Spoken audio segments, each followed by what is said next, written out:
slides with you.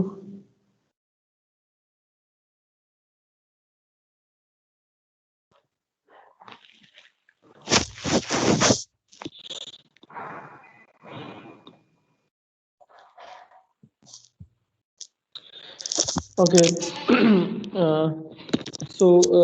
If you remember, last time basically we have finished with the coordinate systems, ठीक है, जो हमने तीन तरह के ऑर्थोगोनल कोऑर्डिनेट सिस्टम्स जो थे उनको स्टडी किया था, Cartesian coordinate systems, cylindrical coordinate systems and spherical coordinate systems.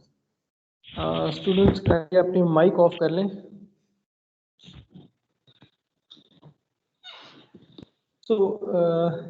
फिर उसमें हमने देखा था कि जी बेसिकली हमें मुख्तलिफ, पहले तो हमने देखा था कि उसकी व्हाट इज़ द जस्टिफिकेशन के जी हम मुख्तलिफ कोऑर्डिनेट सिस्टम्स में क्यों काम करते हैं, why not stick with one. फिर हमने उनकी कहने के एक तरह की डेफिनेशन देखी थी कि सिलेंड्रिकल में हम जो उसके कोऑर्डिनेट एक्सिस हैं उनको किस तरह डिफाइन करते हैं, जो यूनिट वेक्टर्स हैं उनको किस तरह डिफाइन करते हैं। अगर एक पॉइंट को हमने डिनोट करना हो किसी भी कोऑर्डिनेट सिस्टम में तो उसकी रिप्रेजेंटेशन किस तरीके से होगी, एक वेक्टर को रिप्रेजेंट करना है तो उसकी रिप्रेजेंटेशन कैसी होगी।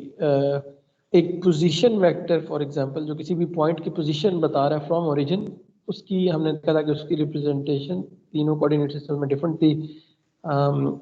और फिर हमने ये देखा था कि जो अगर हम इंटीग्रेट करना है तो उसके लिए हमें डिफरेंशियल लेंथ का पता होना चाहिए, ठीक है। डिफरेंशियल लेंथ वेक्टर को हम डिकम्पोज कर सकते हैं along the three particular axis जो कि उस ऑर्थोगोनल कोऑर्डिनेट सिस्टम्स जो कि एक्सिस हमें दे रहा होता है। और फिर हमने देखा था कि कुछ एंगल कोऑर्डिनेट्स को हमें लेंथ कोऑर्डिनेट्स में कन्वर्ट करना पड़ता है, तो उसकी हमने देखा कि उसकी क्या फॉर्मूलाज होते हैं, वो कैसे करते हैं। फिर हमने डिफरेंशियल सरफेस एरिया देखा था, ठीक है। डिफरेंशियल सरफेस एरिया हमने कहा था कि जी basically that's a small vector, जैसा डिफरेंशियल लेंथ एक वेक्टर होती है, डिफरेंशियल सरफेस एरिया भी जो है एक वेक्टर होता है, तो उसकी एक नॉर्मल डायरेक्शन होती है। तो जो स्टैंडर्ड 3D प्लेन्स होती हैं किसी भी 3D कोऑर्डिनेट सिस्टम के अंदर, तो उसमें डिफरेंशियल सरफेस एरिया वेक्टर किस तरीके से हम स्पेसिफाई करते हैं, ठीक है। फिर इसी तरीके से हमने डिफरेंशियल वॉल्यूम देखा था, ठीक है। तो ये सारी चीज़ें बेसिकली लास्ट टाइम हमने डिस्कस की थी और हमने कहा था कि जी डिपेंडिंग अपॉन आवर प्रॉब्लम के जी जो प्रॉब्लम सॉल्विंग हम करेंगे इन द कमिंग चैप्टर्स, उसके हिसाब से हमें वन और दी अदर कोऑर्डिनेट सिस्टम्स को यूज करना पड़ेगा, ठीक है। Depending upon the symmetry of our problem we will choose the coordinate system जिसमें कि हमारे लिए कह लें कि जो उसकी एनालिटिकल रिप्रेजेंटेशन है और जो उसका सोल्यूशन है वो बेसिकली कह लें कि लेस टीडियस और मोर स्ट्रेट फॉरवर्ड, ठीक है। फिर उसके लिए हमने देखा था कि जी हमें ये भी ज़रूरत पड़ेगी कि अगर हमारा वेक्टर जो है वो एक कोऑर्डिनेट सिस्टम में एक्सप्रेस्ड है तो उसको हम दूसरे कोऑर्डिनेट सिस्टम में उसको चेंज कर सकेंगे। इसी तरह अगर मेरा कोई पॉइंट है जो मुझे गिवन है in one coordinate system, you should be able to convert that to the other coordinate systems, ठीक है। तो उसके सारे formulas जो at the end जो हमने उसको summarize किया था, तो there are 2 or 3 tables के अंदर की ये सारे formulas listed हैं which you can basically use for performing these type of operation, ठीक है। So hopefully उसकी जो है ना कुछ practice आप लोगों ने की होगी, जो उसके examples और जो उसके assignment problems हैं, so probably that would have given you a much better idea कि how to work with them. So today we are going to move on and talk about two calculus operations, ठीक है, जिसमें differentiation है और integration है, ठीक है। But in this context you will see कि जी will involve vectors as well, ठीक है, कि basically vectors के केस में हम इंटीग्रेशन किस तरीके से करेंगे, ठीक है। और फिर again will have to talk about all 3 types of integrals, ठीक है, जिसमें लाइन इंटीग्रल भी आ जाता है, फिर सरफेस इंटीग्रल भी आ जाता है और वॉल्यूम इंटीग्रल भी आ जाता है। That is the integration in 1 dimension, along 2 dimensions और इन 3 डायमेंशंस, ठीक है। तो let's start with today's topic. तो यू विल सी कि जी from now on will see lot of problems where we'll have to perform integrals, ठीक है, जिसमें कि हमें कुछ क्वांटिटीज को कैलकुलेट करने के लिए बेसिकली हमें इंटीग्रेशन परफॉर्म करनी पड़ेगी। फॉर एग्जांपल जो एक स्ट्रेट फॉरवर्ड एग्जांपल है वो है आपको चार्ज डेंसिटी गिवन होती है और आपने उस चार्ज डेंसिटी से टोटल चार्ज कैलकुलेट करना है, ठीक है, तो वहाँ पे बेसिकली आपकी इंटीग्रेशन ऑपरेशन आपको परफॉर्म करना पड़ेगा। तो for example if you have to calculate the charge density within a volume, ठीक है, तो उसमें आपके पास उसकी जो चार्ज डेंसिटी गिवन है वो है बेसिकली कूलोम पर मीटर क्यूब के अंदर। तो अगर आपने उसको एक पूरे वॉल्यूम के अंदर देखना है कि टोटल चार्ज कितना है, क्यू कितना है, तो ये जो चार्ज डेंसिटी है बेसिकली आपको इसको इंटीग्रेट करना पड़ेगा ओवर दिस वॉल्यूम डीवी, जो भी हमारा ये वॉल्यूम हमने स्पेसिफाई किया है, और ये बेसिकली आपको टोटल चार्ज दे देगा। ठीक है, तो इसी तरह यू विल सी कि there are other quantities as well जिनको कैलकुलेट करने के लिए we will need to perform these integrals. ठीक है, तो सो वी विल लर्न कि जी हमें ये जो बेसिकली 5 चीज़ें हैं that we are going to talk about today. So first of all, we will see how to perform integrals on a scalar field. ठीक है, जैसे कि ये हमारी जो चार्ज डेंसिटी थी, this is a scalar field, it's not a vector, it's a scalar field. तो scalar functions के ऊपर या स्केलर फील्ड्स के ऊपर जो इंटीग्रेशन है 1 डायमेंशन में, 2 डायमेंशन में, 3 डायमेंशन में, वो किस तरीके से करते हैं। ठीक है, और फिर हम देखेंगे कि जी वेक्टर फील्ड्स के ऊपर बेसिकली हम इंटीग्रेशन किस तरीके से परफॉर्म कर सकते हैं। ठीक है, तो अगेन उसमें बेसिकली हमारे पास 2 टॉपिक्स आ जाते हैं, लाइन इंटीग्रल और सरफेस इंटीग्रल्स। क्योंकि जो लाइन इंटीग्रल होता है वो भी मेरा वेक्टर होता है, जो सरफेस डिफरेंशियल सरफेस होती है वो भी वेक्टर होता है। जो वॉल्यूम इंटीग्रल होता है ना that is always a scalar integral. ठीक है, तो you have to remember that, so that's not listed in here. Will see कि इसकी केस इसकी बजाय मेरे पास एक वेक्टर फील्ड होती है। फॉर एग्जांपल मेरे पास इलेक्ट्रिक फील्ड है, एक रीजन के अंदर डिफाइंड है, तो उसके अंदर मैंने फॉर एग्जांपल उसका फ्लक्स फाइंड करना है, तो एक सरफेस के ऊपर मैं उसका टोटल फ्लक्स फाइंड कर सकता हूँ, नेट आउटवर्ड फ्लक्स। तो that would be basically a integral of a vector field. ठीक है, तो अगर उसकी सर्कुलेशन फाइंड करनी है उसके अंदर, तो that would be basically a line integral. तो ये जो चीज़ें हैं 5 ऑपरेशन हैं, you should be able to perform them in all 3 coordinates. आपके पास वेक्टर जिस मर्जी कोऑर्डिनेट में लिखा हुआ हो, you should be able to do this perform this calculations. आपको पता है कि वो वेक्टर जो है उसको मैं आप इजीली कन्वर्ट कर सकते हैं from one coordinate to the other, depending upon कि किस कोऑर्डिनेट सिस्टम में आपका जो प्रॉब्लम है उसमें अगर हम ये इंटीग्रेशन परफॉर्म करें तो उसमें वो ज़्यादा सिंप्लीफाइड हो जाती है। तो आप उसमें अपने वेक्टर को जो है ना उसको चेंज कर लेंगे और फिर ये इंटीग्रेशन जो आप उसके अंदर परफॉर्म करेंगे। So we are going to learn this today.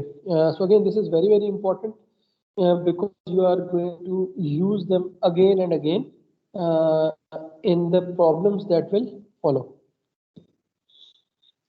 Okay, तो कुछ थोड़ा सा बेसिकली इंटीग्रल्स का रिव्यू कर लेते हैं आपकी कैलकुलस से, जो आपने ऑलरेडी चीज़ें पढ़ी हुई हैं।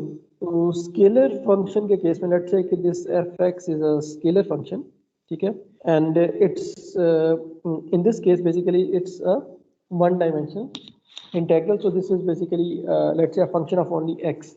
ठीक है, तो इस केस में आपको पता है कि जब हम इसको इंटीग्रेट करते हैं तो that is simply the area under the curve. तो आपके पास एफ एक्स है, उसको आप लेट से प्लॉट कर लेते हैं। तो अगर आप उसको इंटीग्रेट करते हैं from a limit A to B, you are simply calculating this area where the area has positive and negative sign. So अगर if the function becomes negative तो उसका area negative होगा, which will basically cancel out from the total positive area. तो ultimately जो आपके पास net area होगा that would be positive area minus the negative area. और अगर ये दोनों areas positive negative same है तो your result will be 0.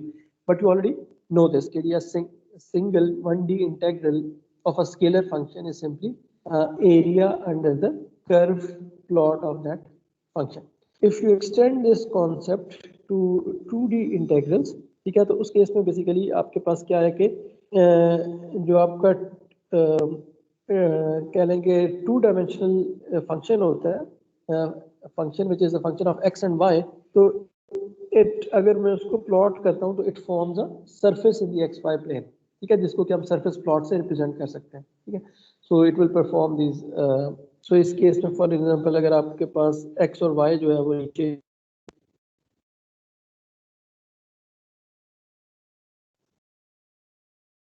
की जो एक्सिस है उसको हम जेड के लॉन्ग प्लॉट करेंगे। ठीक है, और ये बेसिकली आपको क्या देगा, एक सरफेस प्लॉट देगा जिसकी हिल्स एंड वैलीज होंगी, जो कि आपको बताएगा कि फंक्शन किन एक्स वाई कोऑर्डिनेट्स के लिए ज़्यादा जिसकी वैल्यू है, किन के लिए उसकी वैल्यू कम है, and so on and so fourth.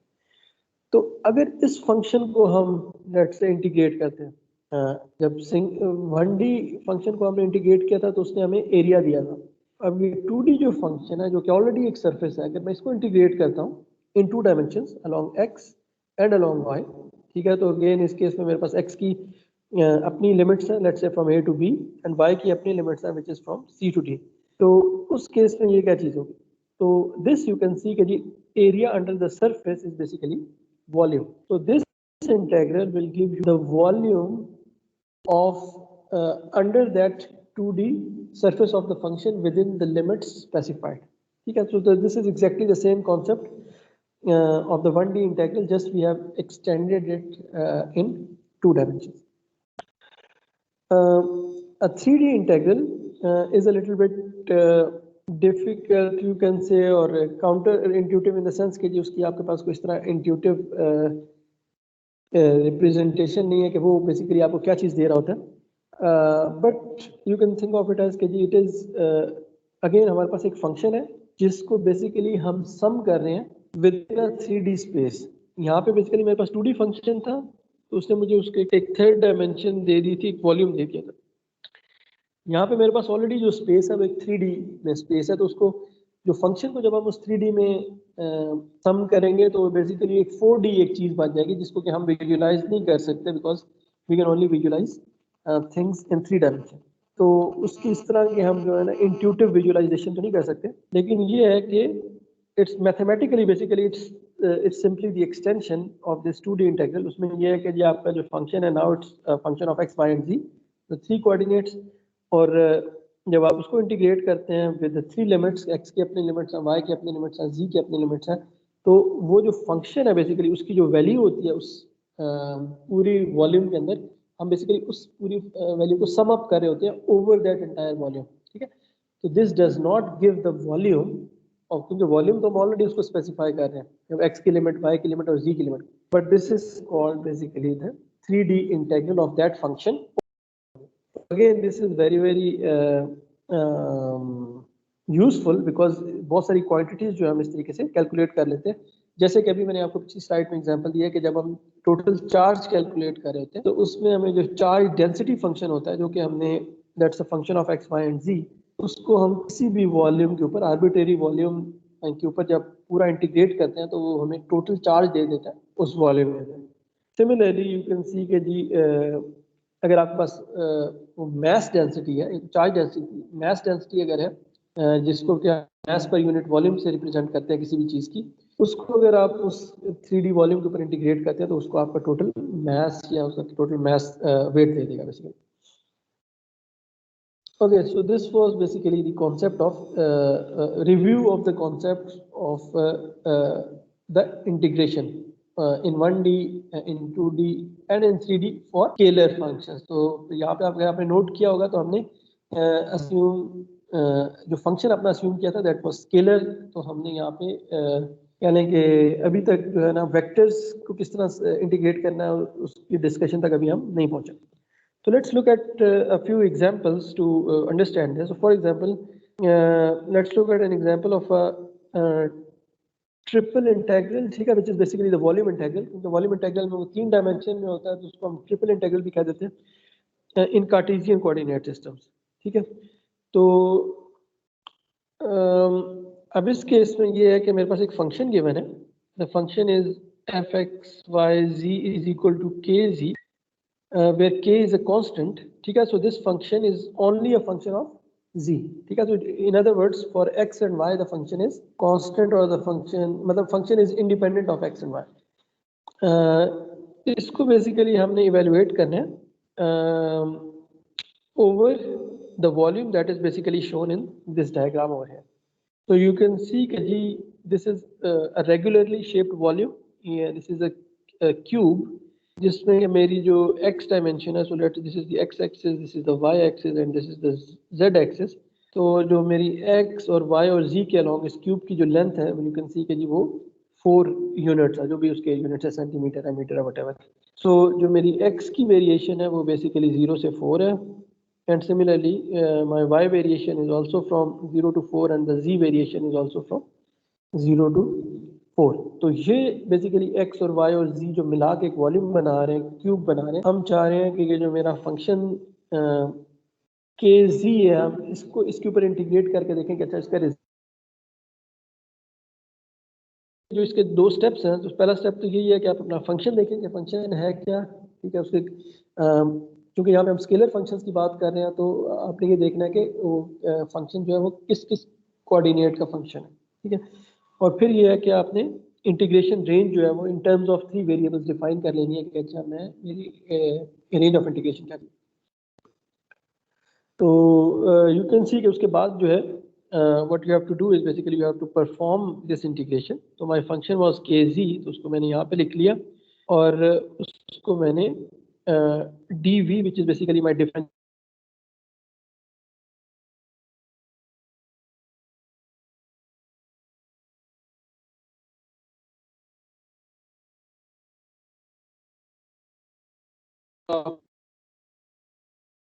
System के केस. तो इसमें ये है कि जी now you have to perform the integration and you can see कि जी we have applied the limits as well. x की लिमिट्स भी 0 से 4 है, y की भी 0 से 4 है और z की भी 0 से 4.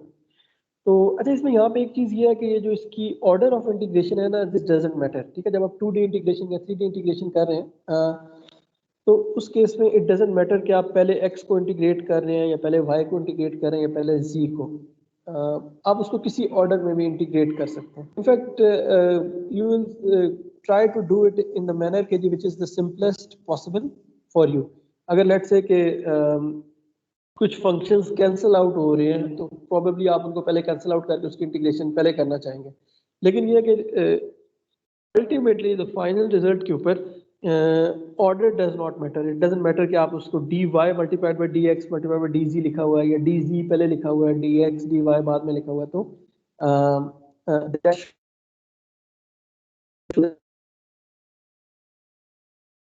तो अब इस केस में यह है कि हम इसी ऑर्डर में करेंगे जिसमें हमने इसको एक्सप्रेस किया हुआ है. तो के साथ हमने इसको इंटीग्रेट कर लिया. तो इसमें ये जो फंक्शन था ये x के साथ एज अ कांस्टेंट कंसिडर होगा. ठीक है, तो kz तो उसके साथ x आ गया और x की लिमिट्स आ गई 0 से 4 तक. ठीक है, तो बेसिकली आपके पास 4 kz आ गया. नाउ जब हम इसको y के साथ करेंगे तो अगेन ये पूरे का पूरा फंक्शन 4 kz इज कांस्टेंट, क्योंकि इसके अंदर कोई y नहीं आ रहा. तो ये कांस्टेंट के तौर पर ट्रीट होगा और इसके साथ y वो आ जाएगा वेरिएबल, और उसमें y में जब हम लिमिट्स पुट करेंगे तो एक और 4 आ जाएगा जो इस 4 से मल्टीप्लाई होके 16 kg दे देगा. ठीक है, और लेकिन और अब जो है ना फाइनली हम z के साथ इंटीग्रेशन करेंगे. तो यहाँ पे basically we have the z within the function. तो अब हमें इस z को कंसिडर करना पड़ेगा, जबकि 16 के जो है दिस इज द कांस्टेंट. तो हमें पता है कि जी z dz के केस में this is simply z square divide by 2. तो ये जो 2 है 16 के साथ कैंसिल होकर हमें 8 दे देगा. और फिर z स्क्वायर के अंदर जब आप z की लिमिट एंटर करेंगे तो ultimately you will get this result that is 128k.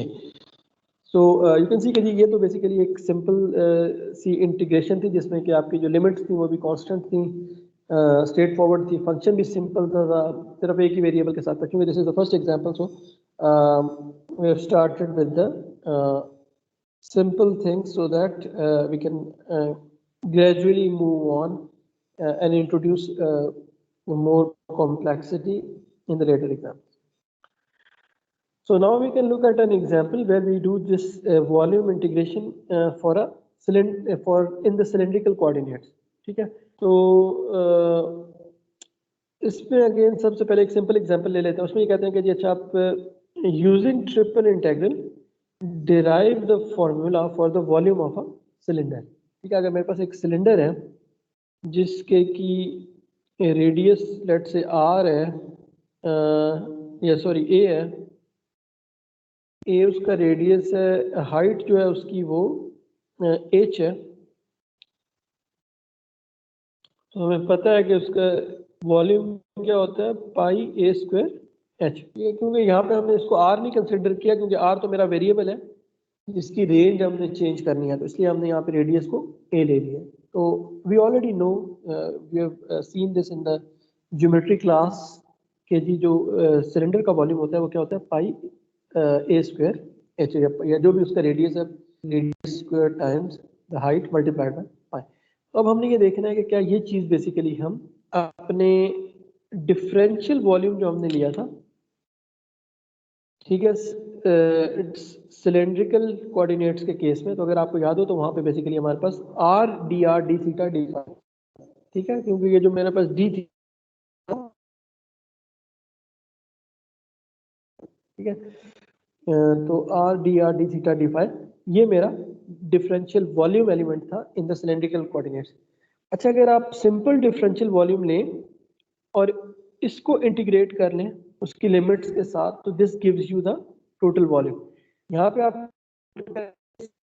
Function नहीं आ रहा, यहाँ किसी फंक्शन को इस वॉल्यूम के ऊपर इंटीग्रेट नहीं कर रहे, बल्कि सिंपली हम एक छोटा वॉल्यूम ले रहे हैं और उस छोटे वॉल्यूम की हम लिमिट्स जो है ना उसको उसकी लिमिट्स दे के हम कह रहे हैं कि अच्छा उस वॉल्यूम की अगर ये लिमिट्स हो तो उस छोटे छोटे वॉल्यूम्स को ऐड करते जाओ तो हमारे पास नेट वॉल्यूम कितना बनेगा, ठीक है।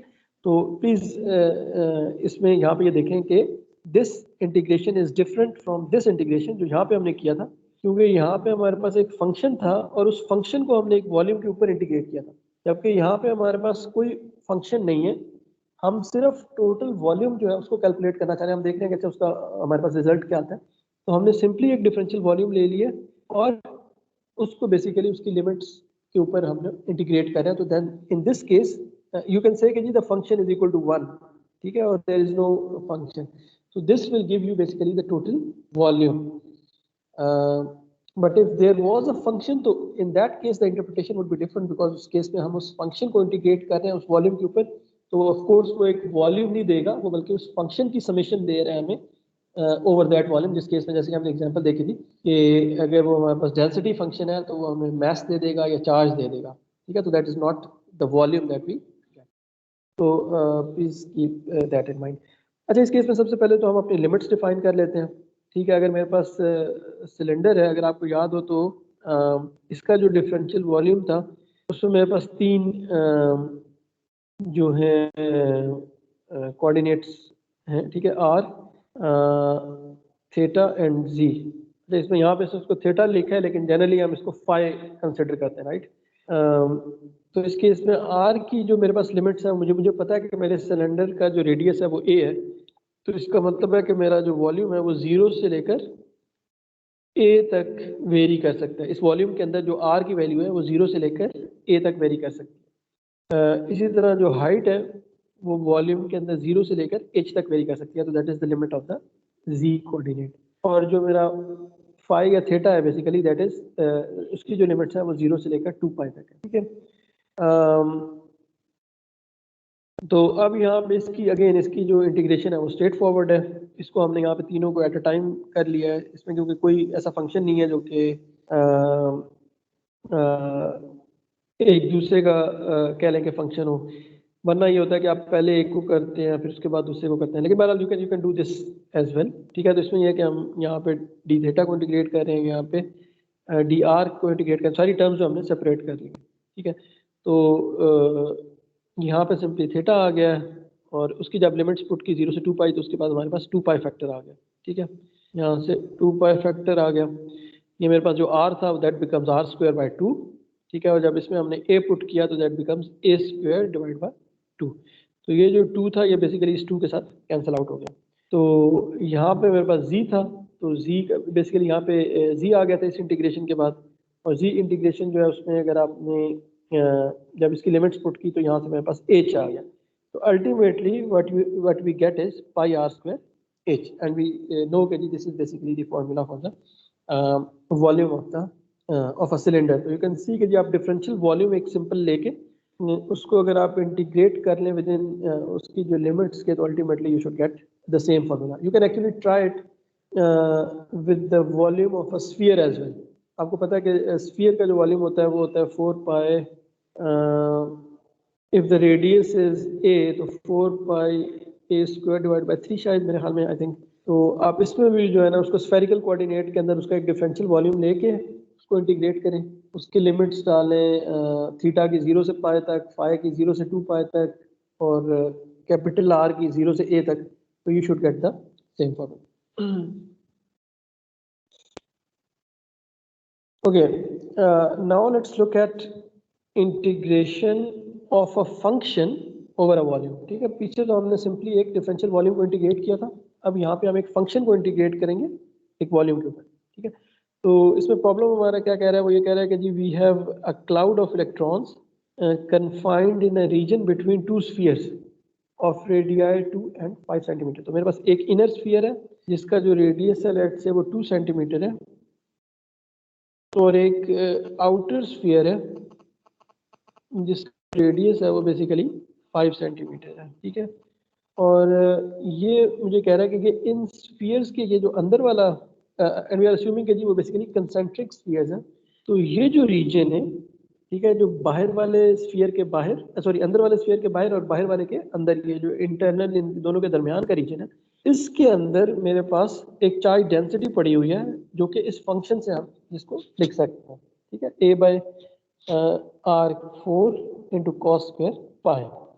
और वो ये कह रहे हैं कि बेसिकली इसको आपने इंटीग्रेट करना है इस रीजन के अंदर और इसको देखना है कि इसमें टोटल चार्ज कितना है। ठीक है, तो दिस इज माय प्रॉब्लम। अच्छा, यहाँ पे ये है कि सबसे पहले तो ये जो फंक्शन है, of course this is a scalar function, क्योंकि हम स्केलर इंटीग्रेशन की बात कर रहे हैं, तो this is expressed in the spherical coordinates already. ठीक है, तो again this can be confusing sometimes, तो इसलिए हम ये आर, जब मैं आपको प्रॉब्लम दूंगा तो मैं ना स्फेरिकल के केस में आर को हमेशा कैपिटल यूज करूंगा। ठीक है, तो ताकि आपको कंफ्यूजन ना हो गई कि सिलेंड्रिकल के अंदर है या स्फेरिकल के अंदर है।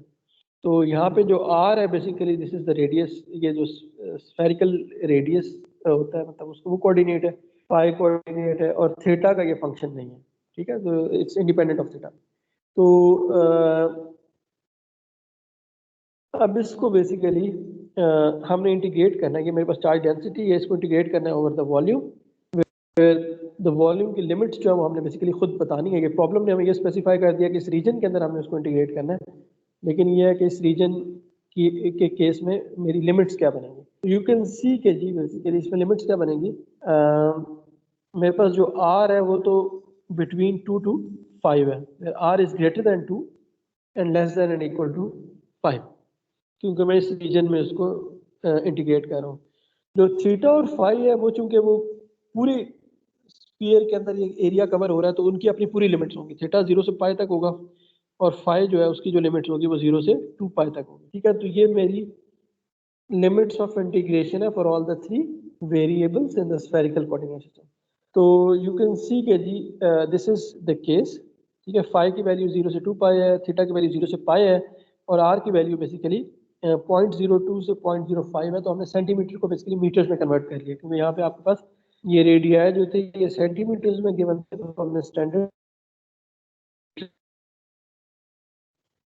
डिफरेंशियल एलिमेंट था वो अगर आपको याद हो तो वो था r square sine theta d R D theta D phi,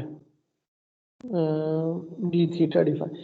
तो यू कैन सी के जी this is the same thing. ठीक है, d R D theta r sine theta D phi. तो ये उसके डिफरेंशियल लेंथ्स को मल्टीप्लाई करके हमने डिफरेंशियल वॉल्यूम बनाया था। ठीक है, तो अगेन यहाँ पे स्मॉल आर है, लेकिन please don't get confused, this is not the r of the cylindrical coordinate systems. Here we are performing the integration in the spherical coordinate system. अच्छा, यहाँ पे बेसिकली हमने फिर क्या किया कि अपने फंक्शन को प्लग इन किया, क्योंकि हम इस फंक्शन को इंटीग्रेट कर रहे हैं ओवर दैट स्फेरिकल रीजन। तो फंक्शन को हमने जब एंटर किया तो यहाँ पे यू कैन सी कि जी कुछ कैंसलेशन हो गई है, कि आर स्क्वायर आर फोर के साथ कैंसिल होकर हमारे पास नीचे आर स्क्वायर बाकी बच जाएगा। ठीक है, तो ये जो चीज़ है इसको हमने इंटीग्रेट करना है। ठीक है, तो अब ये मेरे पास पहले साइन थीटा था, अब मेरे पास कॉस स्क्वायर फाइव भी आ गया, क्योंकि कॉस स्क्वायर फाइव जो था ये मेरे फंक्शन के अंदर। तो अब यहाँ पे भी इसी तरीके से आप बारी बारी जो है इसको इंटीग्रेट कर सकते हैं। ठीक है, शुरू में you can for example here उस आर के साथ इंटीग्रेट पहले कर लिया। ठीक है, तो 1/r स्क्वायर को जब उसने इंटीग्रेट किया तो 1/r आ गया विद द लिमिट्स। ठीक है, और फिर उसमें लिमिट्स प्लग इन कर दी हैं। फिर उसके बाद उसने थीटा के साथ उसको इंटीग्रेट कर लिया, साइन थीटा था तो that becomes minus cos theta, ठीक है, उसकी लिमिट्स पुट कर दी हैं। And similarly cos square phi जो था इसको हमने इंटीग्रेट किया by using the double angle identity या हाफ जिसको आप कहते हैं कॉस स्क्वायर फाई, जिसको आप 1 plus cos 2 phi divide by 2 लिख सकते हैं और फिर उसके बाद इसको इंटीग्रेट कर सकते हैं। तो ultimately you already know how to do this. So if you will perform this, ultimately you will get at this. And since this is charge density थी और चार्ज डेंसिटी को हमने वॉल्यूम के ऊपर इंटीग्रेट किया, तो उसके जो अल्टीमेटली यूनिट्स होंगे वो चार्ज के यूनिट्स होंगे। तो ये जो C है this is for the coulombs, ठीक है, तो this is -68 by C which is coulombs.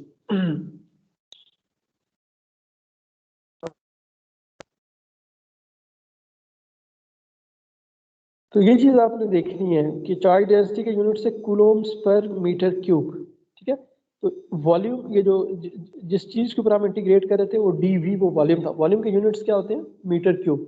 तो ये मीटर क्यूब और पर मीटर क्यूब ये कैंसिल हो गया, तो अल्टीमेटली हमारे पास ये जो क्वांटिटी आ गई this was charge which has the units of coulombs. तो जब आप इंटीग्रेशन करें तो कीप इन माइंड के जो उसकी जिस क्वांटिटी को आप इंटीग्रेट कर रहे हैं उसके यूनिट्स चेंज हो जाएंगे, राइट, क्योंकि because you are summing up over an area, over a volume, over a length. तो अगर डिपेंडिंग अपॉन कि आप किस चीज़ के ऊपर आप उसको सम कर रहे हैं तो आप उसके साथ उसके को मल्टीप्लाई करके, एरिया है तो मीटर स्क्वायर होना था, तो उसके यूनिट्स जो है वो चेंज हो जाएंगे। तो you have to keep that in mind. This is exactly जो अभी चीज़ मैंने मेंशन की वो यहाँ पे है कि don't forget to consider units when performing integration, ठीक है। As a general rule, after integration the units are changed. Specifically you need to multiply the units of the differential operator। ये जो भी आपका differential operator है, dx है, dx dy है, dx dy dz है, इसके जो भी units हैं ये आपको इस quantity इस function के units के साथ आपने इनको multiply करना है, because दोनों multiply हो रहे हैं। तो फॉर एग्जांपल यहाँ पे अगर मेरे पास कूलोम पर मीटर क्यूब था, तो अगर मैं उसका लाइन इंटीग्रल लेता तो वो मीटर से मल्टीप्लाई होता और मेरे पास यूनिट्स जो है कूलोम पर मीटर स्क्वायर आ जाते हैं इसके क्वांटिटी के। इस इंटीग्रल के बाद जो मेरे पास यूनिट्स आते हैं वो कूलोम पर मीटर आ जाते हैं, क्योंकि यहाँ पे उसको मीटर क्यूब को मीटर स्क्वायर के साथ मल्टीप्लाई होना था तो पीछे मीटर आ जाता है, और ये वॉल्यूम इंटीग्रल के बाद ये सिंपल कूलोम्स आ जाते हैं। So please keep that in mind.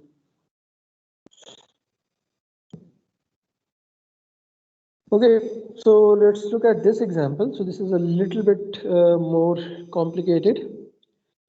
यहाँ पे basically हमें कहा गया कि calculate the volume of the region that is region of intersection between the red and green volumes।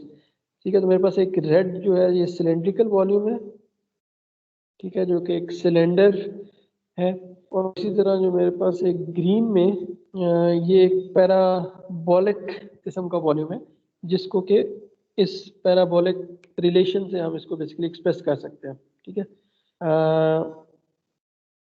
जो रेड वॉल्यूम है इसका मैंने बता दिया कि जो सिलेंडर है उसका जो रेडियस है वो r इज इक्वल टू 1 है, ठीक है। So this is r is equal to 1, और ये जो पैराबोलिक वॉल्यूम है उसका रिलेशन ये है z और r का रिलेशनशिप आपस में, या यू कैन सी कि जी when z is equal to 0 जो यहाँ पे है बेसिकली बेस पे, तो r is equal to plus minus r is equal to 2 you can say, क्योंकि r हमेशा पॉजिटिव होता है। तो यहाँ पे यू कैन सी कि जी जो r का एक सर्कल बन रहा है वो उसका रेडियस 2 है, और when r is equal to 0 तो z इज इक्वल टू 4। तो जो r0 कहाँ पे है, यहाँ से, यानी कि उसका जो पैराबोलिक स्टार्टिंग पॉइंट है वो यहाँ से शुरू हो रहा है और उसके बाद बेसिकली इस तरह की आपकी कर्व बन रही है। लेकिन यहाँ पे हमें ये कहा गया कि जो इनका वॉल्यूम आपस में इंटरसेक्ट हो रहा है बेसिकली हमने उसको फाइंड करना है। तो वॉल्यूम इंटरसेक्शन क्या है, ये वाली जो चीज़ है ये अंदर अंदर, जिसको कि मैं आप कलर कर रहा हूँ, ऊपर से यहाँ तक ये जो टोटल वॉल्यूम है, ये जो दोनों का इंटरसेक्शन है, इसकी जो इसको हमने कैलकुलेट करना है कि इसका टोटल वॉल्यूम कितना है, ठीक है। तो सबसे पहले तो हमने देखना है कि जी हम कौन सा फंक्शन है जिसको हम इंटीग्रेट करेंगे, ठीक है। और फिर उसकी रेंज, उसकी लिमिट्स जो है इन टर्म्स ऑफ आर जी और फाई के टर्म में, क्योंकि यहाँ पे हम उसको सिलेंड्रिकल कोऑर्डिनेट्स के टर्म्स में इंटीग्रेट करेंगे, राइट। क्योंकि यहाँ पे ये मेरा फंक्शन भी सिलेंड्रिकल कोऑर्डिनेट्स में एक्सप्रेस्ड है, ये वैसे ही एक सिलेंडर है, ठीक है। तो मेरे पास जो उसका डी वी है basically that is are D R D phi D Z, ठीक है। और इसमें जो मेरे पास लिमिट्स है वो बेसिकली अब मैंने चूज करनी है थोड़ा सा ध्यान से कि अच्छा इसमें मैं कैसी लिमिट्स चूज करूंगा कि वो मुझे कह लें कि ये अंदर वाला वॉल्यूम दे दे। और दूसरा ये कि मैंने कौन सा फंक्शन इंटीग्रेट करना है यहाँ पे, राइट। क्योंकि इन this case it's not a simple problem कि जी आपको कह लें कि कोई रेगुलर शेप वॉल्यूम है उसको आप कैलकुलेट कर रहे हैं, राइट। तो एक्चुअली यू कैन सी के जी ये जो वॉल्यूम है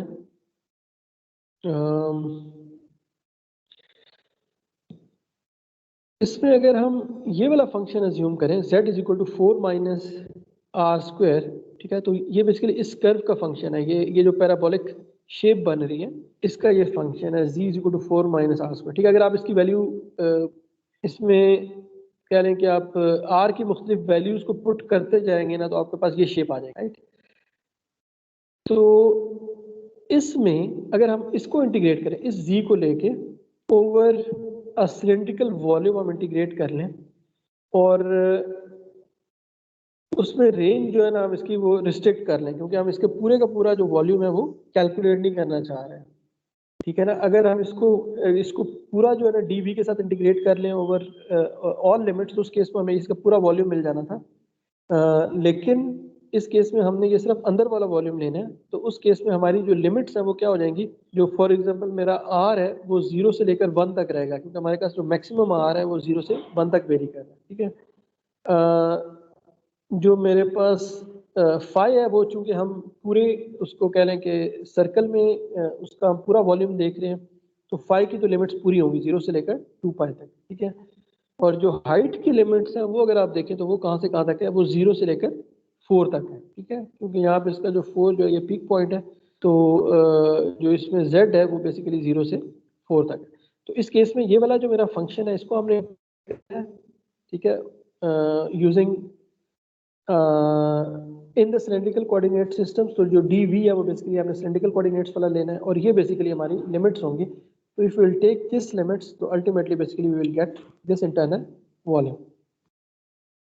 सो यू कैन सी के जी हमने लिमिट्स डिफाइन कर लिया, r 0 से 1 है, फाई 0 से 2 पाई है, और z जो है सॉरी z जो है बेसिकली इस केस में दिस इज नॉट सिंपली 0 से 4 तक नहीं है, ठीक है। 0 से 4 तक का मतलब ये हुआ, बल्कि जो z की वैल्यू है वो ये फंक्शन कर रहा है 4 माइनस आर स्क्वायर, क्योंकि ये जो पैराबोला है इसमें जो z की वैल्यू अगर आप इसमें r की वैल्यू प्लग इन करते जाए तो वो z की वैल्यू ये आपको 4 माइनस आर स्क्वायर जो पैराबोला है वो बताएगा कि अच्छा इसकी z की वैल्यू क्या है। तो हम z की जो रेंज है basically that is being restricted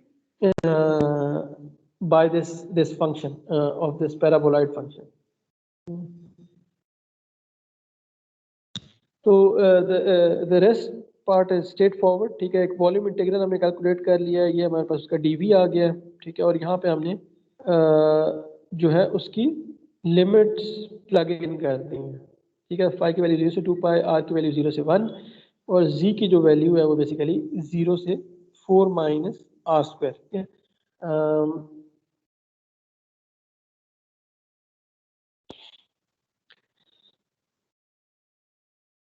और जब हमने इस डिफरेंशियल वॉल्यूम को इंटीग्रेट किया, ठीक है, again you can basically integrate it 1 by 1, और यू कैन पहले हमने इसको with respect to z integrate कर लिया, क्योंकि ये रिमेंबर ये z की लिमिट्स हैं 4 माइनस आर स्क्वायर, ठीक है। तो ये हमने पहले इंटीग्रेट करना है इसको, क्योंकि जब हम इसको इंटीग्रेट करेंगे तो उसके बाद हमारे पास एक टर्म्स r की फॉर्म में आ जाएगी, राइट। तो जब वो r की फॉर्म में आ जाएगी तो इसका मतलब है कि now this is a function of r, तो इसलिए हम इस केस में जो r के इंटीग्रल है उसको बाद में रखेंगे, क्योंकि हमारी यहाँ पे जो लिमिट्स हैं ये कांस्टेंट लिमिट्स नहीं है। तो रिमेंबर जो मैंने कहा था कि ऑर्डर मैटर, तो that was for the case जिसमें कि आपकी जो लिमिट्स होती हैं वो कांस्टेंट होती हैं, जीरो से समथिंग यहाँ पे, या मतलब a से b तक कोई भी कांस्टेंट वैल्यूज है, and they are not a function. यहाँ पे हमारी जो लिमिट्स इटसेल्फ है, दिस इज द फंक्शन, ठीक है। तो ये मेरे पास z की लिमिट थी जो कि r की टर्म में गया। तो इस केस में we have to perform this integration first, क्योंकि मुझे पता है कि जब मैं उसकी लिमिट्स पुट करूंगा तो मेरे पास एक फंक्शन r की टर्म्स में आ जाएगा। तो इसके बाद मैंने ये r वाली इंटीग्रेशन करनी है, क्योंकि इस केस में मुझे इसको भी इंटीग्रेट करना पड़ेगा। तो यहाँ पे ऑर्डर डज मैटर, तो please keep that in mind. तो अल्टीमेटली बेसिकली जब यहाँ पे हमने उसकी लिमिट्स प्लग इन की z के अंदर, तो ये 4 माइनस आर स्क्वायर आ गया। अब हम उसको r के साथ इंटीग्रेट कर सकते हैं। जब मैं r के साथ इंटीग्रेट किया तो मेरे पास 4r माइनस आर क्यूब आ गया, ठीक है। आर क्यूब बाय 4 आना था, जो कि 4 के साथ कैंसिल हो गया। और अल्टीमेटली जब इसके अंदर आपने ये जो लिमिट्स पुट की, तो वी गेट दिस वैल्यू 7.52।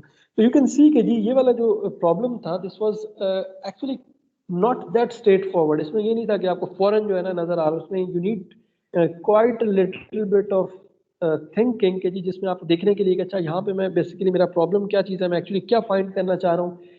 उसमें मैंने फंक्शन अपना कौन सा रखना है, ठीक है। डी वी की वैल्यू क्या होगी, लिमिट्स की वैल्यू क्या होगी, तो ये सारी चीज़ें basically you have to work at, ठीक है। तो यहाँ पे अगेन जो हमारा फंक्शन था that is constant function which is 1, क्योंकि हमने डी वी को इंटीग्रेट कर रहे हैं। और अल्टीमेटली आपने देखा था कि जब हमने वॉल्यूम को इंटीग्रेट करना होता है तो उस केस में मेरा फंक्शन जो होता है वो नहीं होता, बल्कि सिर्फ हम डी वी को इंटीग्रेट कर रहे थे। लेकिन अब ये कि कितना वॉल्यूम आप जो है उसको डिटरमिन करना चाह रहे हैं, तो वो फिर आपकी लिमिट स्पेसिफाई करेंगे। तो वहां पे उस फंक्शन का रोल आ गया कि वो इन लिमिट्स को रिस्ट्रिक्ट कर रहा है। जो पैराबोलॉइड फंक्शन था उसकी जो फंक्शन की कर्व्स थी वो बता रही है कि जी की रेंज, ठीक है। यहाँ से अगर जी की रेंज को हम कांस्टेंट अज्यूम करते हैं 0 से लेकर 4 तक, तो वो बेसिकली एक कांस्टेंट सिलेंडर हमें दे देता, ठीक है। इसका वॉल्यूम हमें मिल जाता पूरे पूरे का। लेकिन ऑफ कोर्स हमें पता है कि हमें ये वाला जो रीजन है, इस ये रीजन हमें नहीं चाहिए, हमें यहाँ से जो है उसकी पैराबोलॉइड शेप चाहिए। तो इसलिए हमने जो जेड को रिस्ट्रिक्ट कर दिया कि वो इस पैराबोलॉइड शेप को फॉलो करें। और इस चीज़ को वो क्यों नहीं कवर कर रहा, ये क्योंकि यहाँ पे भी तो बेसिकली ये z जो है वो ये पैराबोला गिव कर रहा है, लेकिन यहाँ पे जो मेरा r है वो इसको रिस्ट्रिक्ट कर रहा है, क्योंकि r को मैंने कह दिया 0 से 1 तक। तो इसलिए वो ये बाहर वाले वॉल्यूम को इंटीग्रेशन का हिस्सा नहीं बनाएगा। और यहाँ पे ऊपर जो ये वाला वॉल्यूम है, यहाँ पे जो वो z इसको क्यों नहीं काउंट करेगा, क्योंकि वो ये वाली चीज़ उसको रिस्ट्रिक्ट कर रही है, क्योंकि z को हमने r के टर्म्स में लिख दिया। So you can see that this problem basically is not that straightforward, and in fact इस तरह के problems में आप students जो है they make mistakes quite often. So this requires a lot of practice कि आप इस तरह के कुछ problems करें जिसमें कि आपको मुख्तलिफ तरह के limits को choose करना और select करना है, तो तभी सही तरीके से आप इसके लिए ये integrations perform कर सकें। ये तो हम देख चुके हैं पहले। Okay, so that basically concludes the part where we dealt with the scalar integration कि मेरे पास एक स्केलर फंक्शन है और उसको बेसिकली हम इंटीग्रेट कर रहे थे सिंगल इंटेग्रल, डबल इंटेग्रल या ट्रिपल इंटेग्रल का। So now let's look eight integrals of vector fields, ठीक है। अब हमारे पास वेक्टर फंक्शन है और उनका जो लाइन इंटेग्रल और सरफेस इंटेग्रल था वो हम देखेंगे, ताकि उसी के जी जब हम ये चीज़ें करेंगे तो प्रॉबेबली आपको जो पहले वाला सरफेस जो स्केलर इंटेग्रल्स थे वो बहुत इजी लगना शुरू हो जाएंगे। अच्छा, आपको सबसे पहले तो पता है कि जो जनरली जब हम इंटीग्रेशन कर रहे होते हैं तो फंक्शन को मल्टीप्लाई कर रहे होते हैं अपने D X, D Y, D Z या डी एस के साथ या डी एल के साथ, सॉरी। तो जब हम वेक्टर्स को मल्टीप्लाई करेंगे तो वेक्टर्स की मल्टीप्लिकेशन जो है उस केस में हमारे पास हमने देखा था कि या वो डॉट प्रोडक्ट होती है या क्रॉस प्रोडक्ट होती है, राइट। तो यहाँ पे हम अपने आप को रिस्ट्रिक्ट करेंगे कि हम बेसिकली जो वेक्टर इंटीग्रेशन कर रहे हैं वो दैट इज ओनली मतलब जिसमें कि हम दो वेक्टर्स का डॉट प्रोडक्ट ले रहे हैं, ठीक है। क्योंकि हमें इसके अलावा जो वेक्टर इंटीग्रेशन है, लेट्स से कि वो प्रॉब्लली मैथ्स में आप शायद उसको, अगर आप उसको पढ़ना चाहें तो मैथ्स में आप पढ़ सकते हैं, लेकिन वो हमारे कोर्स की रिक्वायरमेंट नहीं है, क्योंकि हमें वो चीज़ कभी भी उसकी ज़रूरत नहीं है, ठीक है। तो जब आप वेक्टर इंटीग्रेशन आप देखेंगे तो उसमें हमेशा there is a scalar product या there is a dot product which is involved, और वो जो डॉट प्रोडक्ट होगा या वो dl के साथ होगा which is basically the line integral, या वो ds के साथ होगा which is basically the surface integral, ठीक है। ये dl और ds, remember both of them are vectors, और ये जो dl और ds है ये कहाँ से आएंगे, अगेन ये आपके कोऑर्डिनेट सिस्टम आपको बताएंगे कि इसकी एक्सप्रेशन क्या है, dl की एक्सप्रेशन क्या है, ds की एक्सप्रेशन क्या है, राइट। और if they are vectors then you have to know their direction as well, ठीक है। और a भी एक वेक्टर फील्ड है, ठीक है। जब एक वेक्टर फंक्शन का जब हम डॉट प्रोडक्ट लेते हैं तो आपको पता है कि then it gives a scalar. तो इस केस में ultimately basically you will get a scalar, और जो जब आप उसके ऊपर इंटीग्रेशन परफॉर्म करेंगे तो एक तरह का वो स्केलर इंटीग्रल ही हो जाएगा। लेकिन पहले जो एक दो स्टेप्स है उसमें बेसिकली आपने for example you have to determine कि जी अच्छा ये ds क्या है, dl क्या है आपकी उस पर्टिकुलर सिचुएशन में, और फिर आपका जो वेक्टर a है हो सकता है कि आपको ये किसी और कोऑर्डिनेट सिस्टम में हो, उसको आपको जिस कोऑर्डिनेट में आप लाइन इंटीग्रल या सरफेस इंटीग्रल कैलकुलेट कर रहे हैं उसमें आपको पहले कन्वर्ट करना पड़े, फिर आप उसका उसका डॉट प्रोडक्ट लेंगे, और फिर जब आप उसका डॉट प्रोडक्ट लेंगे तो फिर वो एक स्केलर फंक्शन बन जाएगा, और ultimately then you will perform the integration. तो अगेन इसमें लिमिट्स भी आ जाएंगी, इसमें मतलब इसमें स्केलर इंटीग्रेशन के साथ कुछ एडिशनल स्टेप्स भी आ जाएंगे that you have to take into account. So again these ये जो ऑपरेशंस हैं integral operations, they are applicable for both 2D और 3D वेक्टर फील्ड्स, ठीक है। तो आपका जो ये a है it can be only a function of x और y, और it can be a function of for all three coordinates x y and z, 2D function और 3D function, and the same is true for this case only. So now let's look at कि जी ये जो हमारे vector line and surface integrals होते हैं इनकी ये कैसे कैलकुलेट करते हैं और इनकी सिग्निफिकेंस क्या, ठीक है। So before that we have to let's review the tangential and normal components of a vector with respect to a surface, ठीक है। हमारे पास एक सरफेस है और हम चाहते हैं मेरे पास एक वेक्टर है, लेट्स से कि अब यहाँ पे मेरे पास एक सरफेस थी जो कि मैंने यहाँ पे इस ग्रीन शेप से रिप्रेजेंट की हुई है, और there is a vector E, you can say कि जी which is passing through the surface, ठीक है। So this is let's say electric field vector E which is at an angle alpha with respect to the normal vector of the surface at this point, ठीक है। जिस point पे हम उसको है ना, आपको पता है कि जब भी हम किसी सरफेस को डिफाइन करेंगे तो हर पॉइंट पे हम उसका नॉर्मल वेक्टर स्पेसिफाई कर सकते हैं, ठीक है। अगर आपके पास एक सरफेस है तो इसका यहाँ पे इसका नॉर्मल वेक्टर क्या होगा, यहाँ पे इसका नॉर्मल वेक्टर क्या होगा, and so on and so forth. And normal vector is basically the vector which is normal to that differential surface at that point. यहाँ पे अगर एक छोटी सी एक सरफेस अज्यूम कर लें तो वहाँ पे जो नॉर्मल वेक्टर होगा वो basically that is the normal vector at that point for that surface. तो इस नॉर्मल वेक्टर के साथ हम कहते हैं कि ये जो मेरी इलेक्ट्रिक फील्ड वेक्टर है एक एंगल अल्फा बना रहा है, ठीक है। तो अक्सर जब हम ये लाइन इंटीग्रल के सरफेस इंटीग्रल कैलकुलेट कर रहे होते हैं तो हमें इस वेक्टर को हम इसको एक्सप्रेस कर लेते हैं in terms of its tangential component, ठीक है, एंड इट्स नॉर्मल कंपोनेंट, ठीक है। तो tangential component as the name specifies is basically the component that is along the tangent to this surface, ठीक है। तो ये बेसिकली यू कैन से कि जी ये उस सरफेस के इस पॉइंट के ऊपर एज ए टेंजेंट वेक्टर के तौर पर होता है, और जो नॉर्मल कंपोनेंट है वो of course that is perpendicular to that surface, और यू कैन से कि जी it is along the normal vector at that point, ठीक है। तो यानी कि हम इसको दो कंपोनेंट्स में रिजॉल्व कर लेते हैं किसी टू कंपोनेंट्स में रिजॉल्व कर लेंगे। एक आपका टेंजेंशियल वेक्टर होगा जिसके खुद अपने दो हो सकते हैं, राइट, क्योंकि ये एक सरफेस है और आपको पता है कि आपकी जो सरफेस होती है उसके उसमें कोई भी वेक्टर हो तो आप उसको दो कोऑर्डिनेट्स के अंदर एक्सप्रेस कर सकते हैं। तो इस वेक्टर के ये जो टेंजेंशियल वेक्टर है इसके अपने भी दो कंपोनेंट्स हो सकते हैं। For example if this is in X Y, ये जो प्लेन है ये एक्स वाई प्लेन के अंदर डिफाइंड है, तो इस वेक्टर के एक्स वाई कंपोनेंट्स हो सकते हैं।